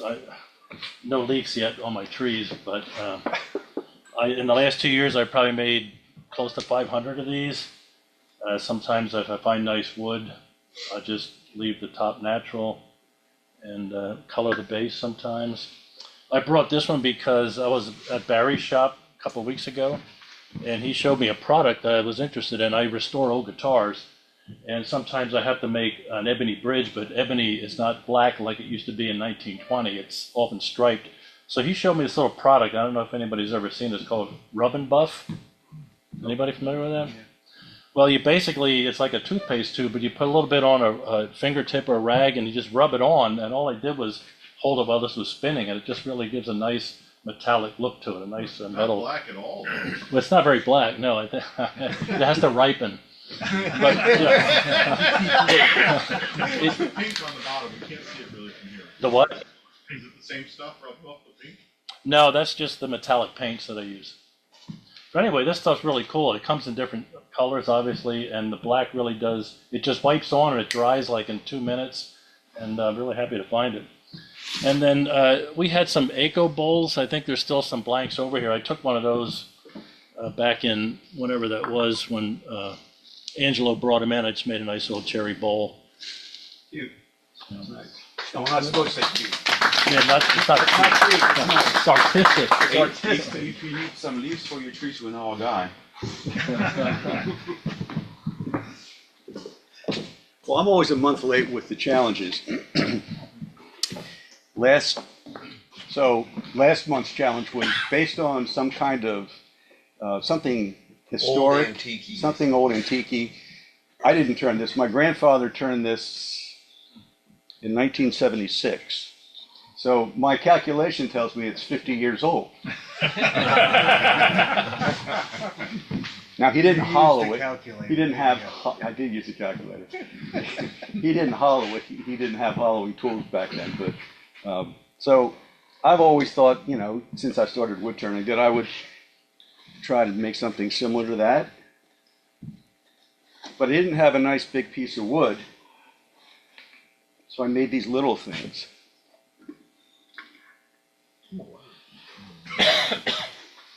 It's actually spalted maple left over from a live edge headboard. So I just started messing with these for fun a couple of days ago. Very nice. That was it. Very nice. How many M&Ms is a small goblet for? It's a wig stand for Barbie. Hey, John, I think you're following Doug down a little tiny rabbit hole. It might be. It's a wormhole, not a rabbit hole. Okay, a wormhole. I actually made like, I don't know, 3 or 4 or 5 others. Our daughter loves little tiny things. So I made a couple other smaller vases or whatever. So anyhow, so I gave these to Patty because she got jealous that I gave the other ones to her. John, what finish did you put on that? It's a high heat finish, you know, doctor something, you know, because she likes shiny things. So they're shiny. And I think, does anybody else on Zoom have anything to show? Nobody else Hey, here? John, I have a question.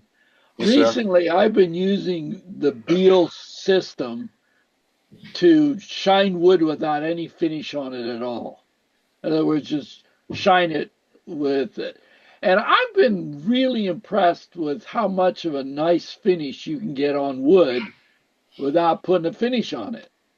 Do any of the other guys do that for anything, or are we all into slopping oil and wax and epoxy on it? I do that all my handles that I make for my turning tools. I just do the Beal system. That's it. That's great. That's great. No, I did a bunch of those turnings that I did for out of that southern growth pine, and I shined a bunch of them with just using the Beal system. I didn't even use wax in the end. I just used the rouge and the white diamond, and I loved it. It shone like crazy. So it's funny you asked that question because a few years ago when I started turning and I was on Coffee Hour, people asked me what I was finishing my work with, and I said, the Beal system. And they didn't give me a bad time, but some folks said, well, you need to put a finish on there. And like, I thought, why do I need to put a finish on it if it just looks nice? So what he's essentially doing is burnishing with the grit Right. in the wax that's in the wood rouge and the white diamond. So that's just wax. You're using wax, Jim. You just don't think you are. And it's wax with a grit in it that's not gritty enough to actually cut. So it's burnishing the wood with whatever natural oils are in the wood. So it's essentially a wax finish.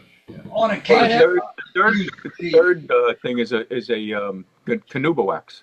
Yes, but all Third of the part others is Canuba wax. edit wax with grit in them. Yeah. It's just not carnauba wax. It's not a pure wax. But if you take a handful of the shavings and you burnish the wood, you can get a nice finish with that too. It's doing something almost the same thing. Right. But the real thing with that burnish is the longevity of it. If you polish that with that and leave it for 10 years, for example, it'll start to dull down, whereas a polyurethane or something like that with a more gloss and hard finish will not dull down the same way. But and you know, your oils of your fingers yeah. are touching it. And So that's the thing. But you know, to be honest, it's an excellent example because people look at it and say, well, wood has to be polished in order, it has to have polyurethane to make it look glossy. And that is absolutely not true. You know, those finishes, wood in itself is just a fantastic material for. It has a self-contained luster that comes out with that system. So I guess I'm learning tonight that the rouge and the white diamond actually are waxing the wood. Is that what you're telling us, Tom? They're grit infused waxes. Correct. That's what jeweler's rouge is. But as Doug points out, it's likely not going to last. Yeah. Unless you're polishing at a really high speed for a very long time, because the fibers of the cells in the wood are open fibers on parts of your turning. They're not side grain fibers. So, listen, I'm a wax and oil guy. But I make sure that my waxes and oils are the wood is infused with it. So it solidifies inside the cell, the open cell pores of the cells. Yep. And you don't think that's happening when you're polishing it with felt wheels? No, I don't. But bring that piece back in 20 years and let's see. We can do a test. We won't be able to find them. Right, they're definitely not going to find them.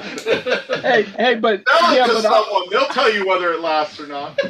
Hey, but what you just said earlier, let the customer beware. It was shiny when I sold them to him.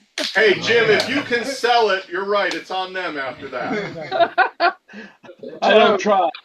I got a quick question. I use black harness dye on walnut to ebonize wood. Okay. And I had a guy ask me, so what's your finish after that? Can you use an oil finish on that after that dye, and how will it work out? Has anybody got any experience in that? I've heard of people using that dye, but I don't know what's in it. I don't know what the carrying agent is. So does it evaporate off after time, or because then you could use a finish on it, but it probably take a long time. What's it smell like when it's raw? What the dye? The dye? I don't know, but I've seen the harness come in after 30 years and the edge is just as black as the day it was dyed. Not the edge. Yeah. The question is not the blackness. Yeah. The question is, does the carrying agent evaporate off? Yeah. Or is it a solid that stays on? Yes. If it's a solid that stays on, you probably couldn't finish over it because it's probably some kind of oil. No, it's not an oil. Because it actually penetrates into the wood really, really strongly. So if you go in with a poor direction, it goes in quite deep and it stays in there. I use that on ebony too to darken it. Yeah. And I think it's an alcohol base. Yeah. And it just takes the color in. And don't drop it on your shop floor. Exactly. if you want to blacken something, you'd be able to oil over it. Yeah. But the oil's not gonna penetrate as deep as it would on raw. Yeah, it'll be a surface. Because you're gonna have solids from the dye. Okay, so I was just the question was actually came from Thomas Morton, furniture maker, and he was looking a way for ebonizing some of the pieces, and he said, well, a woman came in because I'd given him a piece of a vase with an ebonized top on it. And she said, well, they liked the idea, but now they want to do an oil finish on the surface on the furniture, and it's like never done that. India ink. India ink is blacken it with India ink. Is that better than the dye, or it'll be completely absorbed and it'll completely dry off, and you can coat it with whatever finish you want. Okay. Yeah, India ink has a shellac in it. Okay. Yeah. Anything probably. I don't know that you could shellac your piece first and then use that dye. So that's why you India ink, because it has shellac in it, so it solidifies, and then you can put any finish you want over it. Or just take a small piece and try it. Yeah, well, I did that too, but I've never Or take actually. someone else's leather harness and try it. That way, if it screws up, It'll take an oil, because when I blacken ebony, then when that's all dried, I wipe it off to get the excess. Then I just put a lemon oil on to give it a patina, and it's fine. Okay. I used it for 10 years already. Okay. What about black liquid shoe polish, the old style liquid shoe polich? Does that have anybody experience with that? Because that's a cheap way to make something black. It's probably some leather But dye. that leather component. dye, I bought it like 10 years ago, and I still have like 3/4 of the thing. Yeah. I mean, really, it lasts forever. It's cheap. hear that, Andre? Probably carry that. Yeah, we have that. It's alcohol-based products for leather coloring, and you can have it in any colors. Yeah. So I have a friend who's making shaving brushes out of briarwood, and the briarwood does not absorb coloring really well because it's such a dense wood. Yeah. But it's enough for surface dyeing a piece of a nice pearl that he uses, and then he puts the finish on top of it. Okay. But he used more like a polyurethane to make it waterproof.